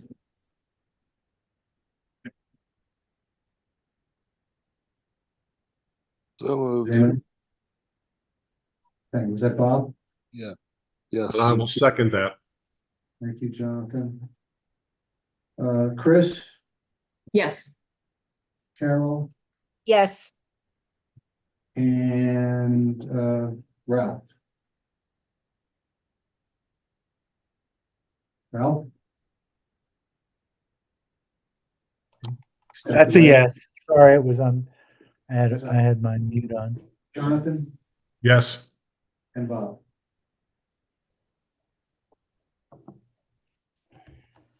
Bob? Yes? Thank you. All right, the way this works is we end this meeting, I shut it down, and then you all log back in and we have this discussion. Do you need, Chris, would you like Cameron there? It would be great if Cameron could be there. Just, like I said, it won't take too long. Okay. So, thank you for that. Stop sharing. So we're gonna leave the meeting and then you'll just log back in and we'll start it back up. Sorry, a quick new guy question here. This is Chase. Is this for council staff, committee members? No, only council. Okay. And All legal. right. Okay. Everyone have a great night. All right, thanks.